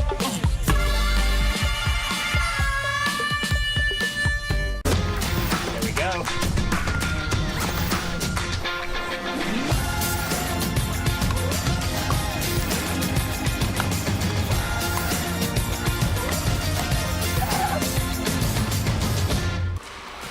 Welcome back to beautiful Pittsburgh, Pennsylvania, here at the David L. Lawrence Convention Center. As you can see on your screen right there, we are inside of that huge convention center right now for the 2021 Gamma Pickleball Classic. Semifinal number 2 coming up here on Championship Court between Derek Hagino and Andre Mick. Winner moves on to the winner's bracket final, where they will take on the winner of our last match, Frank Anthony Davis. But before we get to this match, I have a special guest in studio with me. Blake Renault from Pickle Play. Well, it's glad to see. I'm glad to see you, Blake. Yeah, so good to see you. We're glad to be here. It's awesome. I didn't expect to see you, and I saw you walking by. I'm like, we got to get Blake in here. She needs to talk about all the wonderful things going on with Pickle Play. First and foremost, you know, Blake, people do know Pickle Play now. If you're involved with pickleball, you know Pickle Play. One of the best apps out there to find games, find out where to play when you're traveling, which we all do so much. How did you guys get started in this, Blake? Oh man, that's a great question. So about 3 years ago, we started playing pickleball. We were actually going to make a different app for a different sport, and then we fell in love with pickleball. So before you knew it, my husband was playing, I was playing. We were teaching our kids how to play. We realized that our local community had about 150 pickleball players that we didn't even know about, and just fell in love with the sport. We realized that there was a need for a mobile app that could bring all these different pieces together on one platform. So that's been our goal from the start, is just helping the sport grow, helping connect players, helping people find courts and find players and manage play schedules, post what's going on in your community, and people can say if they're going or not going. Well, that's awesome. That's absolutely awesome. And you guys have, I heard you guys are going international. Are you going international, Blake? Yeah, so our app actually works worldwide. What in the world? Really? Yeah. That's so awesome. We have a large group in India that's using our app. We also have, oh man, there's people in all different countries using our app right now. So we're really excited to continue to grow it in the United States, but also a lot of these countries that are just getting started with pickleball, they really don't know where to play. They don't know where the courts and where the other players are. So it's very beneficial to players all over the world, actually. Because again, it's, you know, you go and we travel so much, and everybody loves to travel. And just like anybody, I bring my paddle wherever we go, as you guys do. And it's always like, oh, well, how do I look up where to play? How do I find where to play? Do I need to contact someone who knows someone in that area to find play? But your app makes that so much simpler, doesn't it? Yeah, it really does. And it's an interactive platform, so it allows all of our users, if they find a new court, they can post it themselves. If they have a club in their community, they can post it and put it on our app so people can find it. Anyone can post their local club play, their open play schedules, any tournaments coming up. There's a little blue plus icon, and all of our users can add that information for other people to find. And when you go onto the app, Blake, what can you find on the app as far as players? Can you find players of your same skill level? Can you find players in, you know, what kind of areas, and how do you search, and how can you search? Yeah, so we are based on a map. So you can set your map radius. You can search anywhere in the world, and it'll pull up that data within that specific region that you're looking. So it's not going to pull up the whole United States. It'll specify a specific location that you're looking for. Then you can pull up the tab, and you can find a list there of courts in that area. You can find a list of players, and you can sort those players by skill set. You can set your self-rating on your profile and kind of let people know a general skill frame, and then people can sort that out. They can click a little check mark next to the name and shoot you a message and set up some play. Well, that's awesome. That's absolutely awesome. And you guys have some of the nicest gear around too. You know, I'm blessed with you guys. Help me out a lot. I kind of, you know, will advertise for you guys down in Florida. It's a nice little kind of relationship we've had since you guys go. I love your hat. I always wear your hat. I have your shirt. I literally wear your shirt whenever I travel. Oh, that's so when awesome. I get on the plane, every time I get on the plane to come to one of these tournaments, I always wear your shirt, because it's kind of a universal thing, and everybody sees it, and they're kind of like, they love. It's the first one you guys came with, that gray dry fit, and it has the Bright Pickle Play logo on it. Absolutely love it. But you guys are doing such good stuff for the sport. And not only do you guys do this app, but you guys travel around too, don't you? I see you all over the place. I saw you in Grand Rapids a couple weeks ago. Now you guys are here, and you guys don't just it's not just you and the hubby. It's the whole family, isn't it? It's the whole crew. Yep, we have 3 kids. We try to go to 1 tournament a month. That's kind of what our schedule allows. We have kids that are involved in sports, and their favorite sport right now, of course, they love pickleball, but they also are very involved in soccer. So that's just getting ready to gear up. But we try to go to one tournament a month, and we drag the whole family. We decided if we were going to do this, we were going to do it as a family. So they're actually with my husband's aunt and uncle. They live in Pittsburgh, and so they, on this trip, they're very excited. They get to go to the zoo and the science center, and usually they're stuck in our booth the whole time. Yeah, like in Grand Rapids when I saw you, the kids were over there in the booth, and they had some kind of, you were bribing them with some kind of like snow cone or ice cream or something to keep them busy. But no, it's always good to see, and that's what pickleball is. It's a big family atmosphere. You know, I bet if you wanted to walk away from the booth, there was 1,000 people over over there that would have been like, go ahead, you can walk away, we got the kids. Am I not right? Oh, they were awesome. Yeah, we were right next to Gamma at the Beer City Open, and Chuck and the crew, they were coloring with our kids. They were hanging out with them, letting them demo paddles, and it was great. But Very that's what it's about. And you guys are a pickleball family, and we love seeing that. It's not just some kind of conglomerate coming in here and saying we're going to come up with an app, and they have no idea what pickleball is. You guys are in the thick of it. Your whole family plays. You guys play. How did you guys start playing? Like, what was your guys' story when you started playing too? Yeah, so my husband's business partner is very good at pickleball, and just kept telling Alex he needs to play, and we kind of thought it was a silly sport at the time, but he got him into it. Alex got hooked, loved it. He's very competitive. He started playing with a group of guys, and then before you know it, the wives started learning how to play, and then I'm teaching my kids, like I said, and then before you know it, we're all playing, and we love it. Well, that is absolutely awesome. It's such a good story. Blake, thank you so much for joining me. I appreciate your time. I know you want to get back in your booth. No one's in your booth. It's kind of shocking not to see the kids over there, but we appreciate it. Thank you for joining me. I appreciate it. Yeah, thank you so much. Absolutely. Guys, Blake Renault from Pickle Play, her and her husband Alex, they're doing so much for the sport. We love what they're doing. We really appreciate it. A very nice platform.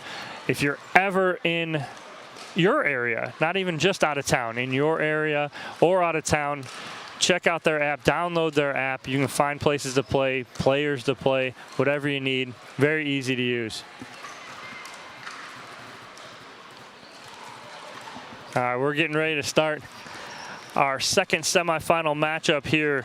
Derek Hagino and Andre Mick here on championship court. Winner gets Frank Anthony Davis in the winner's bracket final coming up. Derek Hagino is our #1 seed going into today.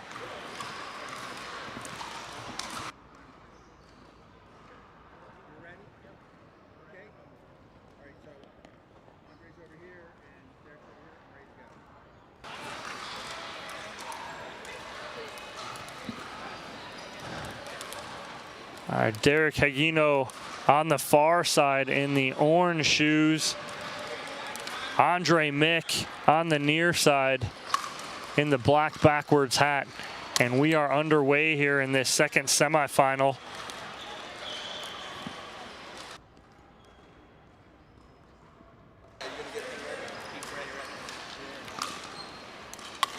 Little long here from Hagino. Here, wait.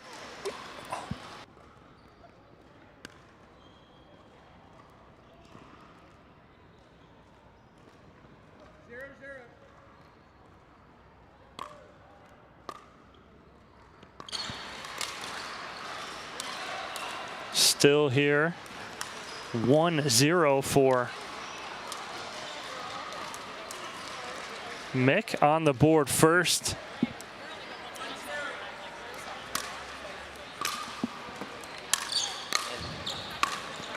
Oh, as Andre Mick goes down, hits the cross-court winner to take the 2-0 lead.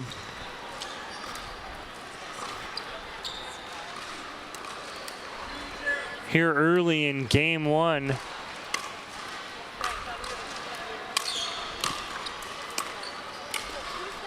Nice shot there from Derek Hagino, and I am joined in booth by none other than DJ Howard. Deej, nice to see you, buddy. Always good to see you, Dom. And we were just in this position a couple weeks ago, weren't we, man? That's right, and I'm glad to be City? back. Absolutely.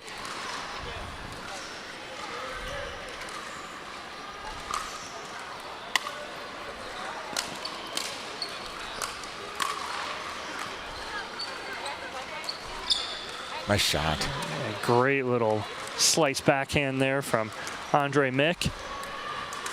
Clever. Yes, very. He's got his little version of the spin serve off his kind of off his hand. Well, that's the trend now. Yeah. You're starting to see just about every guy at least experiment with it on occasion. Yep. Great serve. Oh, nice little backhand there from Andre Mick, and he is out to a 4-0 lead here early in game number 1. Well, for those wondering about the effectiveness of those serves, you see it there. It's not just about hitting the outright winners, but it's creating weaker returns where you can set yourself up for a better third shot, a pass, for example. It does have an effect.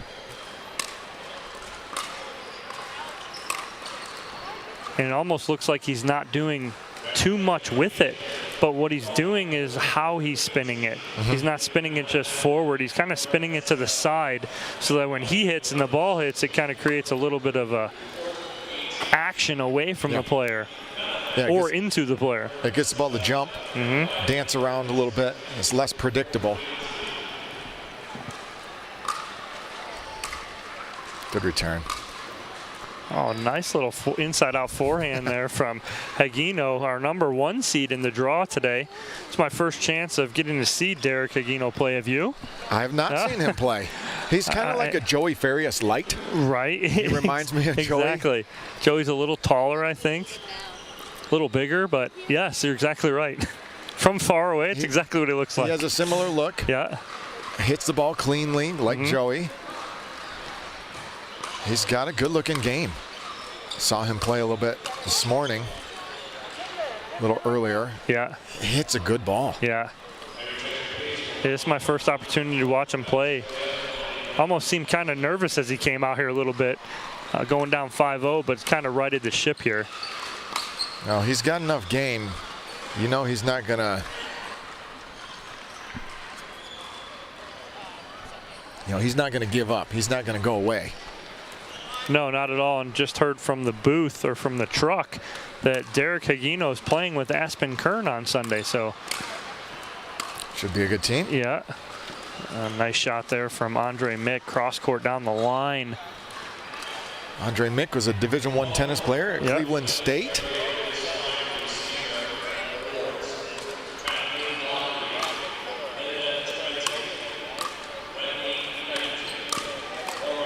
Oh, had everything he wanted right there. Sure did. Set it up. Just couldn't finish.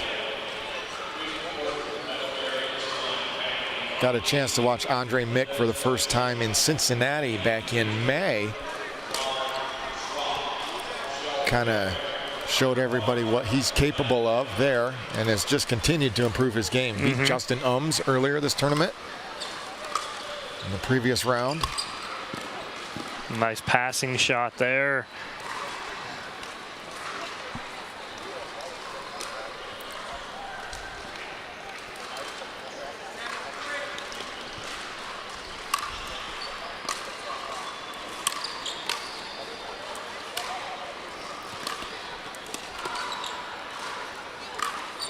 Oh, that's a shame. Yeah, that's exactly what Hagino wants there. Yes. Had Mick on spinning on a top, basically. We're going to take a quick 30-second commercial during this timeout. We'll be right back.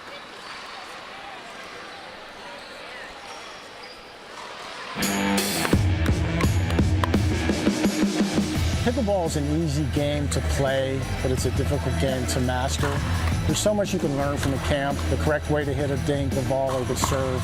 Each skill that we develop within the students' games is then implemented into life play. They can take home easy, simple ways to remember how to execute a shot. Everyone is going to have a great time. It's going to be well worth their while.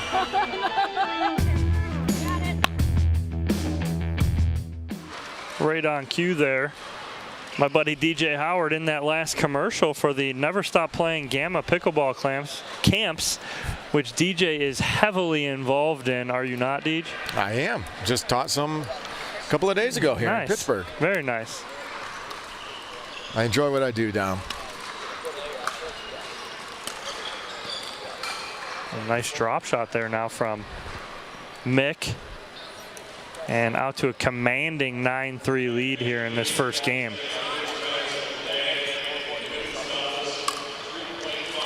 That's a tough serve right there. Yeah, I mean, we're seeing it from this side. We're sitting right behind Andre Mick, and we're seeing the movement that spin's causing, are we not? Oh, absolutely. Not only was that placed deep in the corner, but it kicked to the side.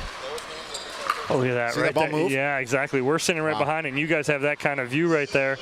And just like that, Mick will take game one 11-3 in this semifinal. And, I mean, I think the key to that whole first game, DJ, was the serve of Andre Mick. Yeah, highly effective. How many aces did he record there? I mean, he had to have at least 5 right there, I'd say, in that first game. Well, and again, that's something that Higino's got to figure out here. Well, the difficult part about figuring that out, I experienced this playing against a gentleman named Brandon French in Beer City, Grand Rapids. You cannot tell which way the ball is going to bounce most of the time. It's going to kick to the right, it's going to kick to the left, and you have such little reaction time to play the ball after it bounces, and you might be setting up for a forehand, and if it kicks to your left far enough to reach your backhand, it is really hard to adjust. And you saw that with Derek Hagino. He's having a very difficult time reading the ball after the bounce. Right. And so to the viewer, it looks like, oh man, he's not a very good returner. Right. Well, that ball is jumping so much, it's hard to track the ball where it's going to be. Right. And if it's outside your strike zone, it's hard to hit it clean. Yeah. And that's exactly it. You hit everything right on the head there, DJ, is that it's just very difficult to read it when it bounces. And especially if Mick's hitting that serve deep, now it's on your body and your reaction time's even less. Yeah. You have very little time after the bounce to respond. Well, Hagino to serve here to Mick to start this second game. Great cut return right there. That ball stayed so low. Sometimes the ball will skip on the surface. This surface looks extremely slick. It's not actually that slick as what it might look like, but it will still skip sometimes. Just long from Hagino after he had controlled the kitchen line, exactly what he wanted to do.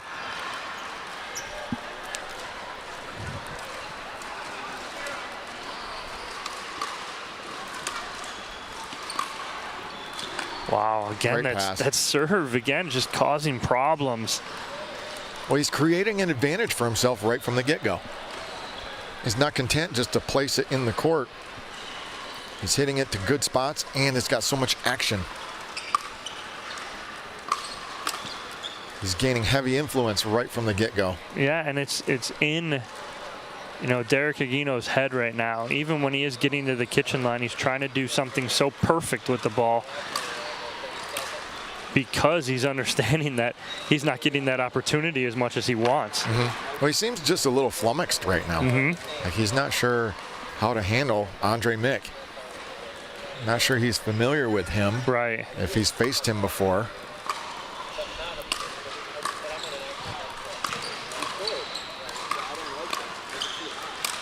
But he sure doesn't seem to have any answers right now. No, not right now. And Mick covering the kitchen line so well right now. Hagino tried to go behind him 3 times in a row. It wasn't there. Finally gives up on it and tries to go other way and goes really wide. Oh, great shot. Wow, going back, cross his body on a full sprint. Made it look very easy, but that is probably one of the most difficult shots to accomplish there. Against the grain.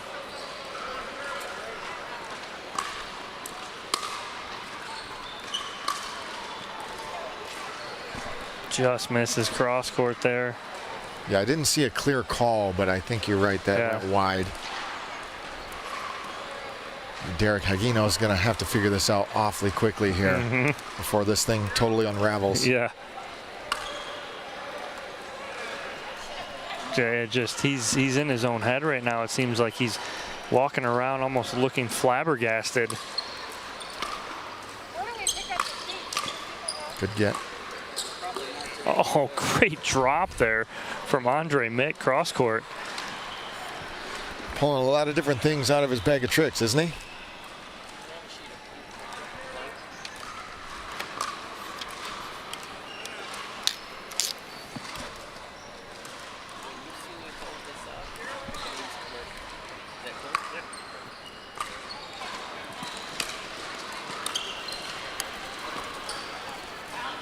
Ball is just wide. You're seeing a lot more of the cat and mouse with a lot of these players. Saw a lot of it with Frank Anthony Davis and Caden Seward. It just, it amazes me the athleticism of these players that they're able to get into that kind of game. Well, neither of these gentlemen really tall, but extremely quick, very athletic. They reach more balls than you might suspect. That's too good. And he had Higino leaning to the cross-court forehand, and he just rips that down the line. And it is a 7-0 lead here for Mick. Andre Mick just on fire right now.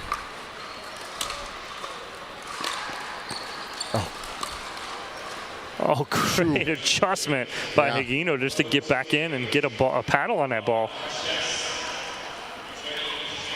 We saw Andre Mick miss a serve just a few points ago.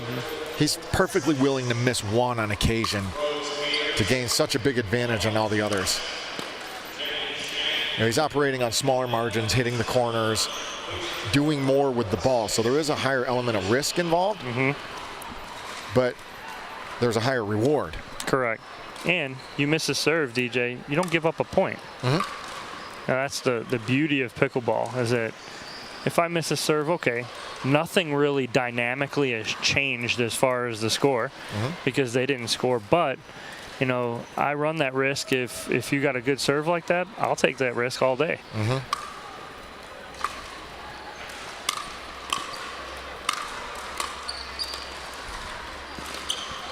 Nice get. Oh, he hit that backhand forehand.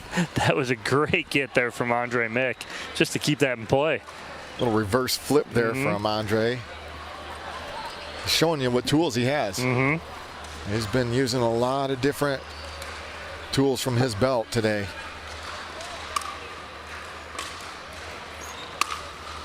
It's a good serve return. A nice little run there from Higino to get back in this, get 3 there. At least make it respectable. Correct. You know, find a way to keep fighting. Maybe apply a little pressure back the other way. Right, get another side out here, get 3 more, and you're right back in this game.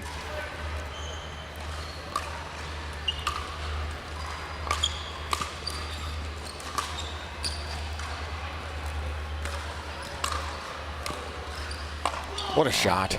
Just a chop backhand, control that ball so well from that position. These guys have the ability to change direction with that ball really, really well.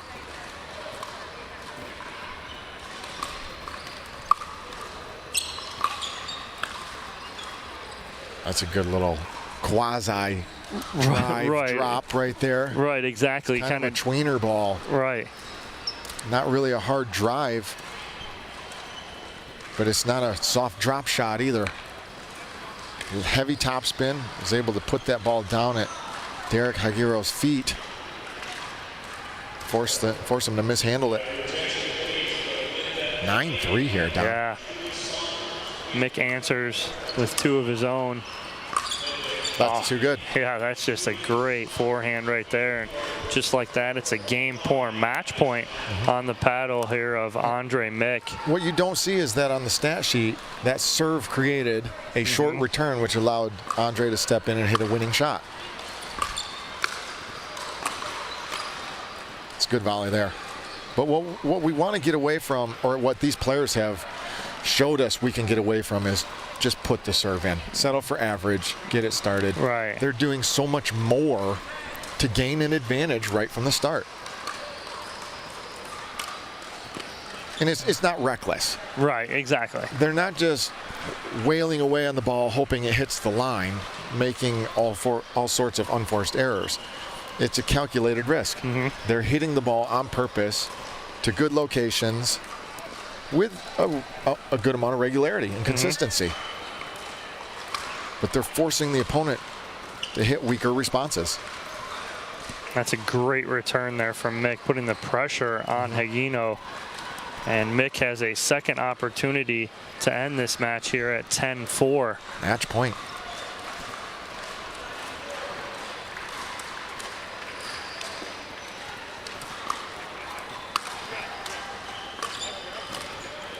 There's that kind of in-between drop shot again. Instead drop, drive, but he's putting pressure on it. And you get away with that a lot more in singles. And a little more room. Yeah, a little more room. Great shot there and great match from Andre Mick. Taking this 11-3, 11-4. We're going to take a quick commercial break. When we come back, we'll have our next matchup here on Championship Court at the 2021 Gamma Pickleball Classic.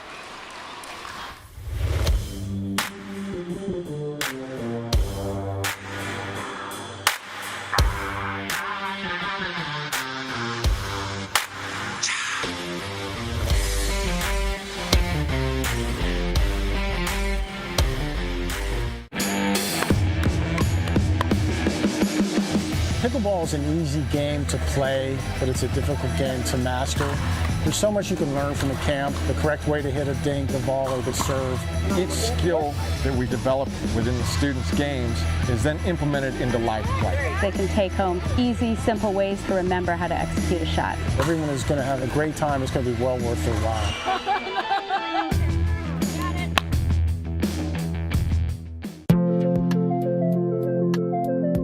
This is Jeff Ford of the CPA firm of Grossman, Yenick & Ford, welcoming all of you to the 2021 Gamma Pickleball Classic. Grossman, Yenick & Ford is a Western Pennsylvania full-service CPA firm providing our clients with audit, tax, valuation, transaction assistance, and ERP NetSuite implementation services. We wish you all the best of success in the Pickleball Classic.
From the jungle, up in the trees. I got a few tricks up in the sleeve. One wrong move, I'ma let out the big shoes, check out the crease. Blow like I'm Bigfoot, step on the beat. Make a man's run till he step out the crease. When the whole place scream, gotta get out the. I don't need your money, you can pay me in respect. Cause once I do it big, what's to follow is a check.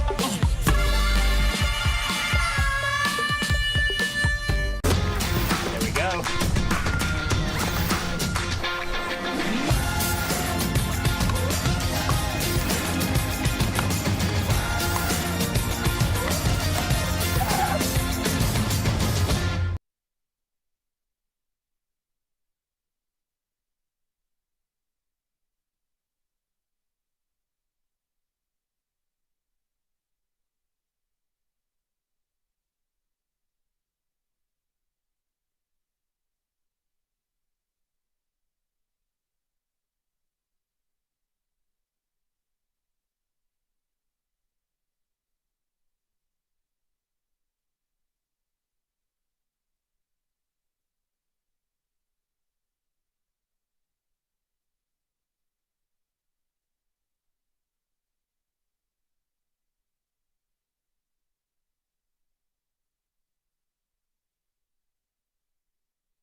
Okay, guys, welcome back here to the 2021 Gamma Pickleball Classic here at the David L. Lawrence Convention Center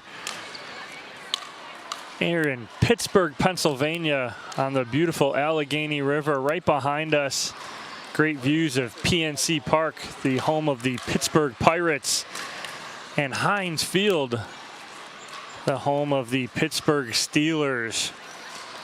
We got a winner's bracket final coming up for you right now. Frank Anthony Davis taking on Andre Mick. Frank Anthony Davis going 2-0 on his way to this matchup. Andre Mick going 3-0. Mick winning his first round matchup against Varanasi, 11-8, 8-11, 11-3. Then taking out Justin 11-5, 11-8.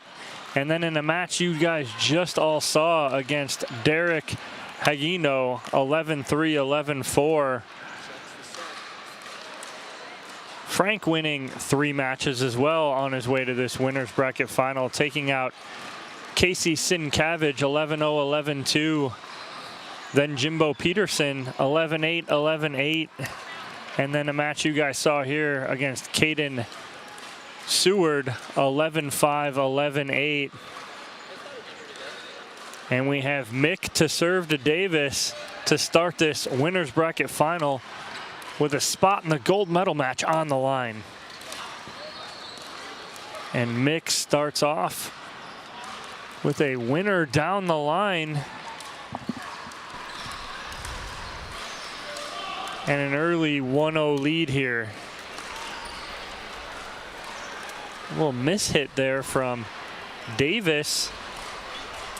And you think it's that little spin, DJ, that's causing the issue right there early on? Yeah, it appears to be that way.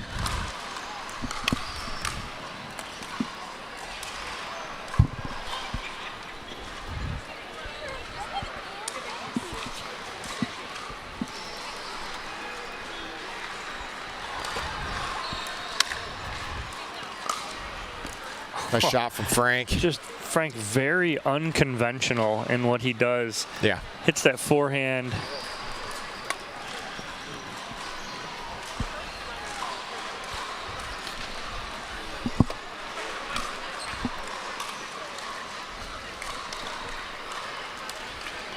Yeah, Frank, not a tennis player. No. Did not have a tennis background. No, played football in high school. He's a fullback, is what he is. Right. And he kind of plays pickleball like it, but it works for him.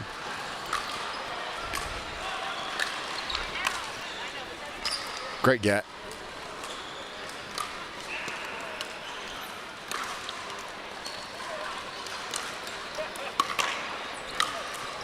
And the net actually helped out Frank Anthony Davis on that point. Mick had a cross-court ball that should have been a winner. It clipped the net and slowed up and allowed Davis to get that ball and stay in that point and take a 3-2 lead. It's going to be a great match, Dom. Mm-hmm.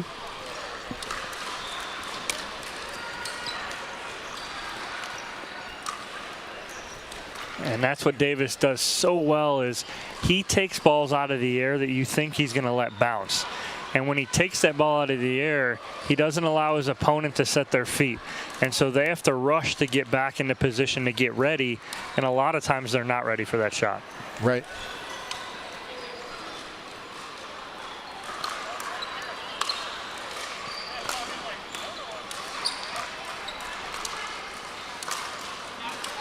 Just wide.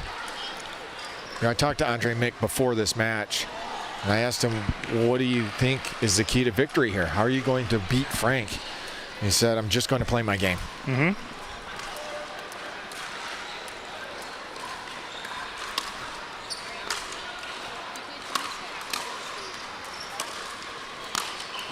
The ball just wide. Yeah, Davis trying to do a little too much there. Yeah, I didn't get the sense that Andre was real nervous. He said he was nervous in his first match, went 3 games.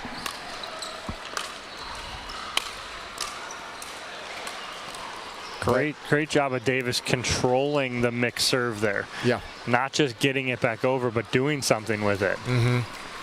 I think Frank may have seen it before. Maybe a little bit more familiar.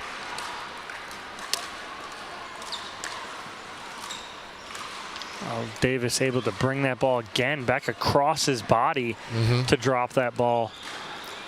Now, attribute that to strong legs right there. Frank's been working hard on his conditioning. He's not only quick, he's very strong in his lower body. And again, Davis getting the love off the net.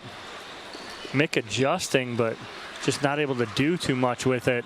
Davis doubling up Mick's score, 6-3. Great return there. Going back behind Frank. Crossing him up a bit. You know, in that conversation I had with Andre Mick, he also added that I've never played anyone of Frank's caliber before. So I'm going to just do what I can do, play my game, and I'll figure it out as I go. And I know I'm going to have to make adjustments.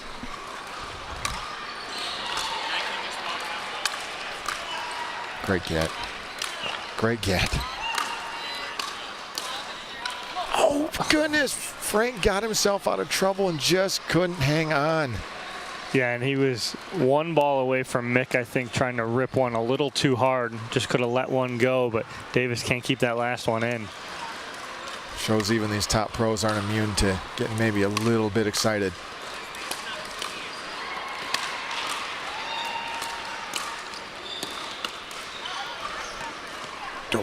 Just the reaction time from Davis, how fast his hands are. I mean, some of those balls that Mick's hitting, most players aren't going to get, but Davis' hands are so good and so fast, he's able to react and keep those balls in play.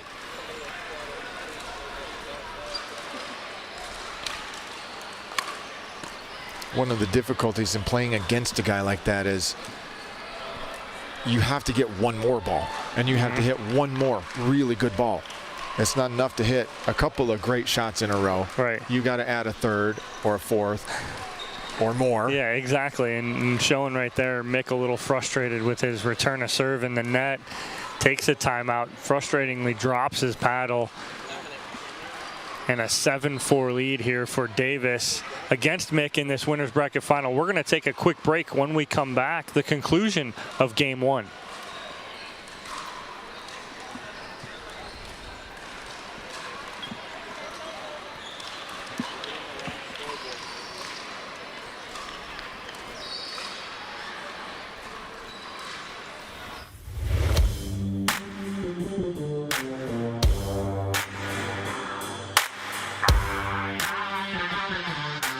Yeah. And now This we starts turned to it get up, fuzzy. but now it's too loud. Yeah.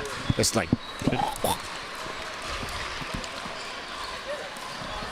All right, back here on championship court. Davis up 7-4 here in game one. 2 out of 3 here. Winner to the gold medal match, loser to the bronze medal match. Lefty. Yeah, he just goes left-handed right there like it was nothing. Only way he could reach it.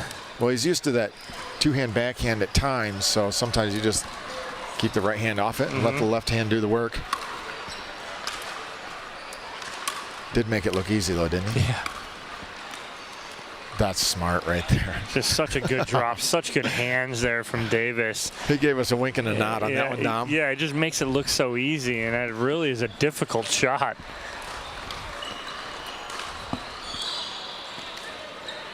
Mishandled that one. Because I don't think Andre Mick was real happy with his serve return. A little hesitant moving forward. Like he wasn't sure if he wanted to move in or not.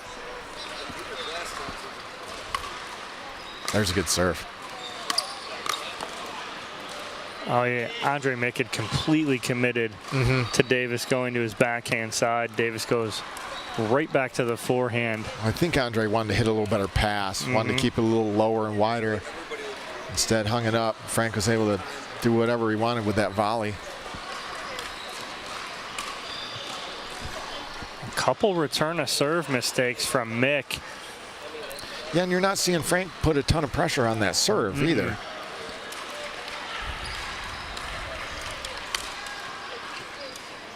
Oh, no. That's 3. So a third of the points that Davis has got have come on Mick return of serve errors. Yeah, he's got to be disappointed with that. That's a great pass. I mean, it was a perfect return, too, though. Yeah. And so now you're looking, and Mick's like, well, what do I got to do now? Because I just hit a perfect return, but then Frank hits a perfect pass to put a game point on his paddle. Well, that's where that speed and footwork comes in. Frank backpedaled around that ball so quickly to hit that forehand.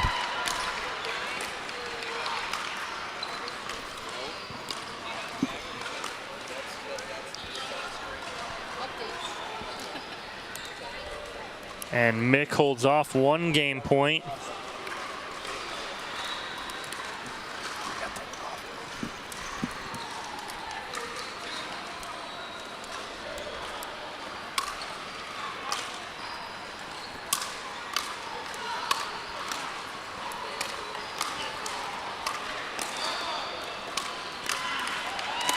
Too good from Frank. Just incredible hands there again from Frank Anthony Davis, controlling everything Mick has to offer. Well, it's not like Andre Mick wasn't ripping that ball. You know, he's trying to pass Frank, and Frank just shuts those gaps down. Ooh, a little bit of help from Lady Luck there. Need it right there. Maybe too little too late, but we'll see. Yeah. Can he shift the momentum and get some back here, make a push?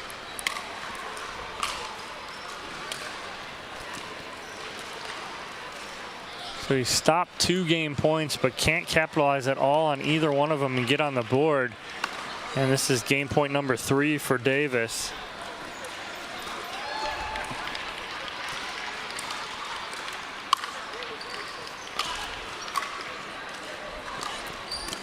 My goodness, he got there from one sideline to the other. Yeah, that's the athleticism right there of Frank Anthony Davis, ladies and gentlemen. Able to go from one sideline outside of it to the other for an 11-4 victory in game 1 of this winner's bracket final. We're going to take a quick commercial break. When we come back, game number 2 of this matchup. Don't go anywhere.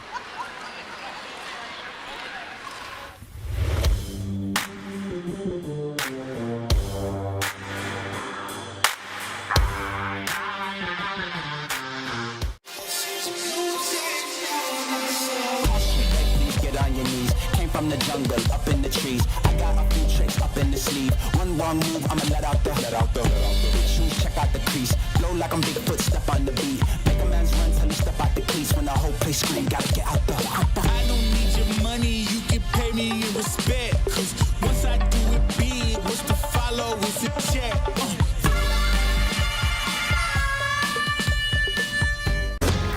There we go.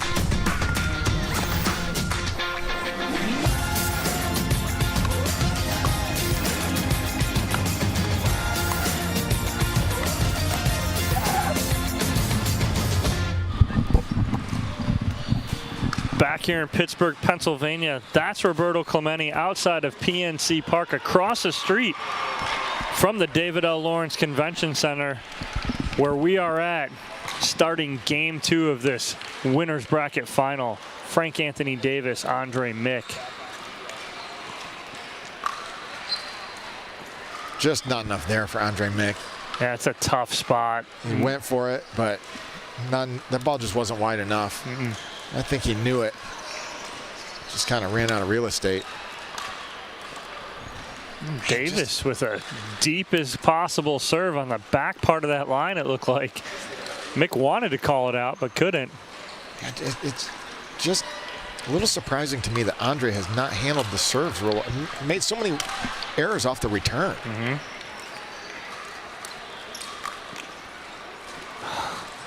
He had Mick spinning like a top back there. That's right. Trying to hit balls, kind of a smile from Mick. Right. You know, did what he could to spin around and try to flip that one with his backhand. Would have been pretty sweet had he pulled it off, but. Again, that was a good return from Mick, but again, a better third from Davis. Yeah, the return just a little too shallow. You know, if you're going to want to be effective against someone of Frank's caliber, it's got to be just a little deeper. You can't give him an inch. This isn't the start that Mick wanted in his second game. He needed to come out strong and make a statement early, but Davis still kind of firing on all cylinders right now here in game 2. Yeah, I thought this match would be a little tighter, honestly. The way we saw Andre Mick play in his previous round, was hitting the ball so cleanly, having such a big influence with his serve. You know, he really just hasn't brought enough against Frank. No, and again, against Derek Hagino in the semifinal match, that serve was skipping and moving all over the place, and it just seems like it's flattened out in this match against Frank Anthony Davis, and it's showing because Davis wins 11-4 and now is out to a 4-0 lead here in game 2. How much credit do you give to Frank in hindering Andre Mick from doing what he wants to do? Yeah, absolutely. And again, it's the pressure of it's Frank you're playing against. Right. You know, he's going to bring a lot of pressure. He's going to do a lot of things right. And you start pressing, and then you're in trouble.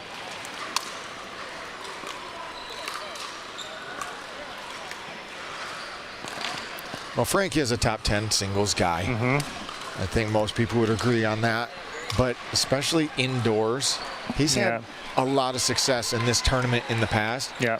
Frank, I believe, if I'm not mistaken, started playing indoors when he started playing pickleball and is really comfortable with the indoor venues. And that does have an effect. Right. You know, he's very comfortable here. Yeah, not far from home. You know, he's an East Coast guy. Yep. You know, so again, it's all that comfort level of, you know, do you have to travel across the country to play this? Are you staying, you know, not too far from your home? That's a good drop there from Andre Mick. Yeah. Get on the board here in this second game. Little sinker. I mean, that kind of in between, that not a drive yet not a drop, but heavy topspin, ball's dipping fast.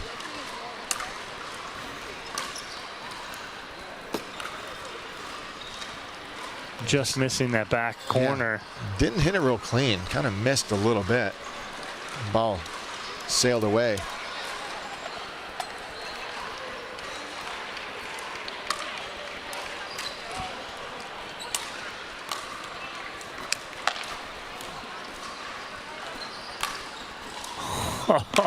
And I almost think Frank tried to get his paddle up to hit it, but missed. Thank gosh he did, because it went out. Yeah, he didn't have much time to respond, did he? No. I'm not sure what they just said right there, but they both got a laugh out of it. Having fun out there. I think if you're Frank, maybe you're having a little more fun than Andre at the moment. Yeah, that's a lot of topspin on that ball there from Andre Mick. Yeah, serious roll on that ball, like a table tennis style. Yeah. Right up and around the back. Flicked it. There's a good serve. Mm-hmm. It looked like Andre put a little more flip into that one. Let's see if he can keep that up. Yeah, there it is. Yeah, he did. He Two aces in a row. seems to be kind of ripping through that spin a little more on this. So all of a sudden now 3-5.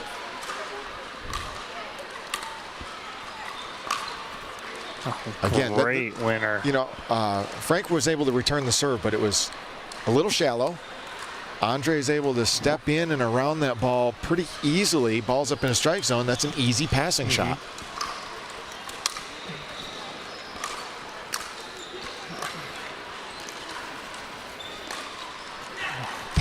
All of a sudden, after that kind of exchange where they were laughing at each other, Mick got the side out, and now he's rattled off four straight points to tie this up here at 5, and he almost seems to have a bounce in his step again. Well, his confidence is growing for sure.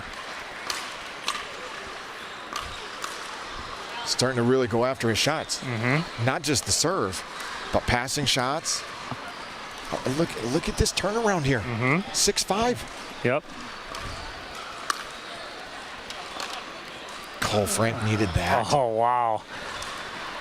And that's not to say that Frank needs extra help. Right, You know, exactly. It's not like he doesn't believe that he's still going to win and he's going to continue to play to win, but always helps. Absolutely. A little bit of luck never hurt. It's a good lob.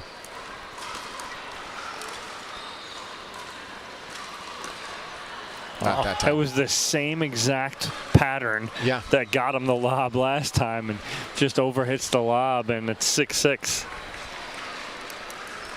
This is the match we were hoping for, Dom. This is what we thought was going to happen in game one. Right.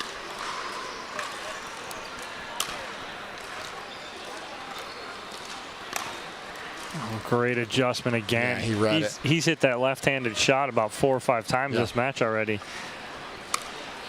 Well, he's clearly confident enough in it. But I'm happy for Andre Mick's sake that he's found a little bit of rhythm here. He's found some life. We got a good match on our hands. Yeah.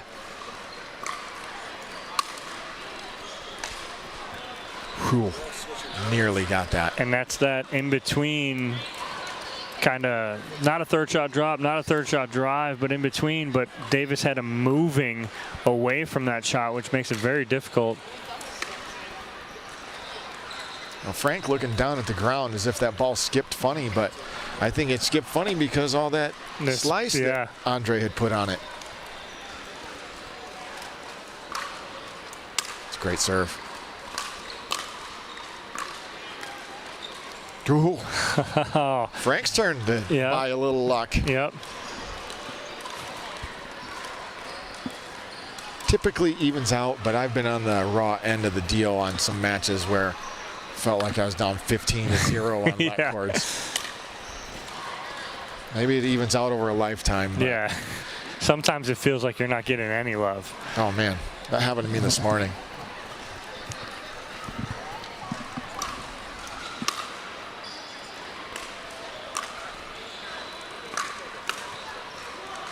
I mean, there's one reason I'm not in this match right here. It's the guy got so many let cords on me. That's exactly it. No one will know the other. No, the other. If you're lying or not, doesn't matter. I have witnesses.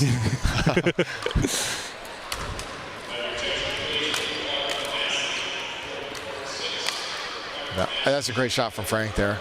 Kind of an easy put away.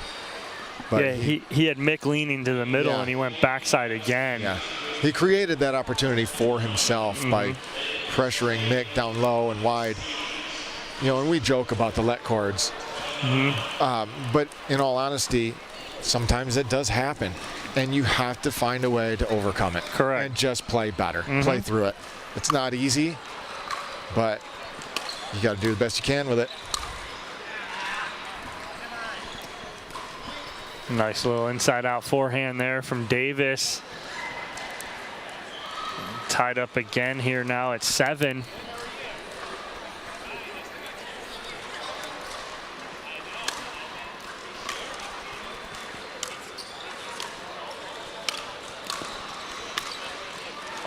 Frank doing what he wanted right there, getting that ball out of the air. He had Mick with the paddle in his opposite hand. Yeah, again. Yeah, you wonder if Frank starts to think about that a little more.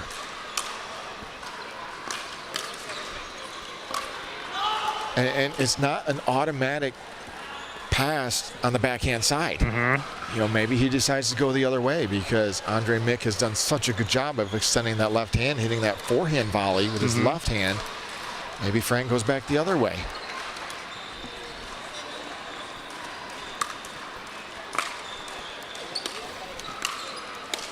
Much like Andre Mick did right there. Right. Sometimes it makes sense to go to the forehand side of your opponent.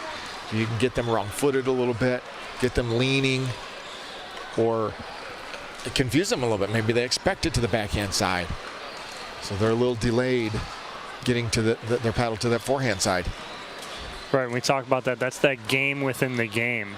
You know, trying to win those little battles that'll equate to you winning a point.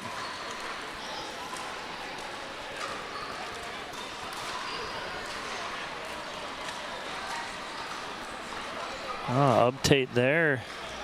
Zach Apperson, 1 win away from getting back into the bronze medal match. We saw Zach Apperson earlier playing against Caden Seward.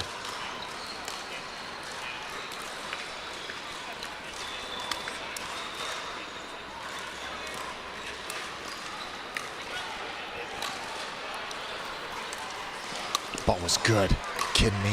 The reverse flip. What a point, Tom.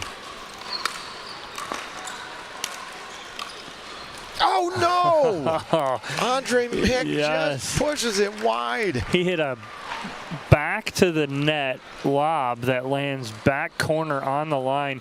Davis, as soon as that ball went up, almost gave up on it. Yeah, and then all of a sudden looks and goes, that's going to land in, and it does. And the timeout here from Andre Mick. Davis takes the lead here, 8-7 here in the second game, and we're going to take a quick commercial break. When we come back, we'll have the conclusion of this game too.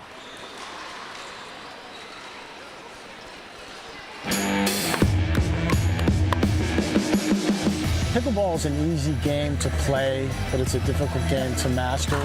There's so much you can learn from the camp, the correct way to hit a dink, the volley, the serve.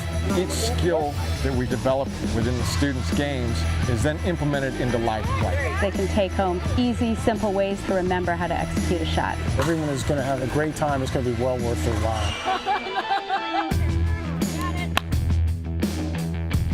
Yeah. And we're back here at the David L. Lawrence Convention Center for the 2021 Gamma Pickleball Classic. Winners bracket final, Andre Mick against Frank Anthony Davis. Frank Anthony Davis taking game one 11-4 and has a 1-point advantage here in game two, 8-7 as he serves. Great serve. Yeah, and the pressure from the Frank Anthony Davis serve there gives him a 2-point lead. We had seen Andre make several mistakes earlier. That one was a lot more credit to Frank. Ball was so well placed. Just gave Andre a lot of trouble. You see that unorthodox forehand from Frank Anthony Davis. Yeah, timing was just a little off on that one. Didn't have his legs underneath him well enough.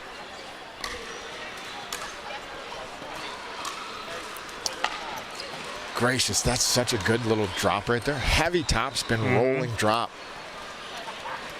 Starting to see a lot more singles guys do that. Gets the ball to dip fast, down and away from the opponent. And again, same result.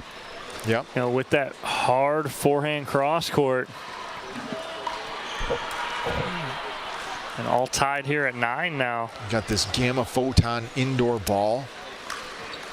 These guys are able to grab the ball and spin it pretty well.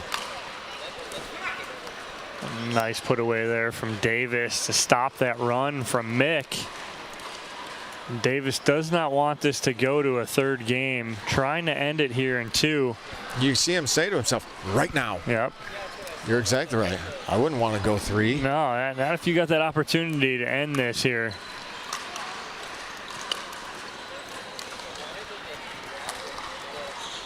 A little ambitious maybe. Don't think that angle was quite there. What's the call though? Oh, call was out. We couldn't tell from where we were. I didn't hear a call, but I saw Andre nodding his head as if he's acknowledging that that was correct. And it's a match point here for Davis. Just like that, he ends it there. 11-9 in game 2 for Frank Anthony Davis. Frank Anthony Davis will move on to the gold medal match.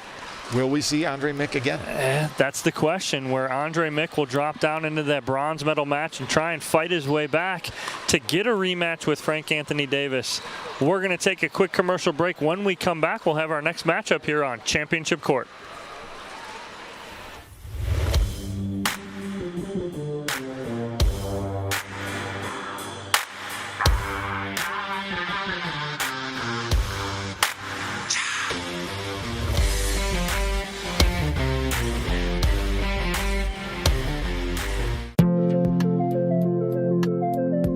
This is Jeff Ford of the CPA firm of Grossman, Yunick & Ford, welcoming all of you to the 2021 Gamma Pickleball Classic. Grossman, Yunick & Ford is a Western Pennsylvania full-service CPA firm providing our clients with audit, tax, valuation, transaction assistance, and ERP NetSuite implementation services. We wish you all the best of success in the Pickleball Classic.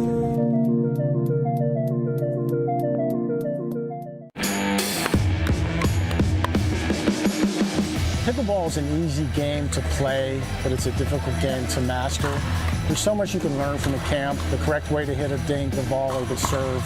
Each skill that we develop within the students' games is then implemented into live play. They can take home easy, simple ways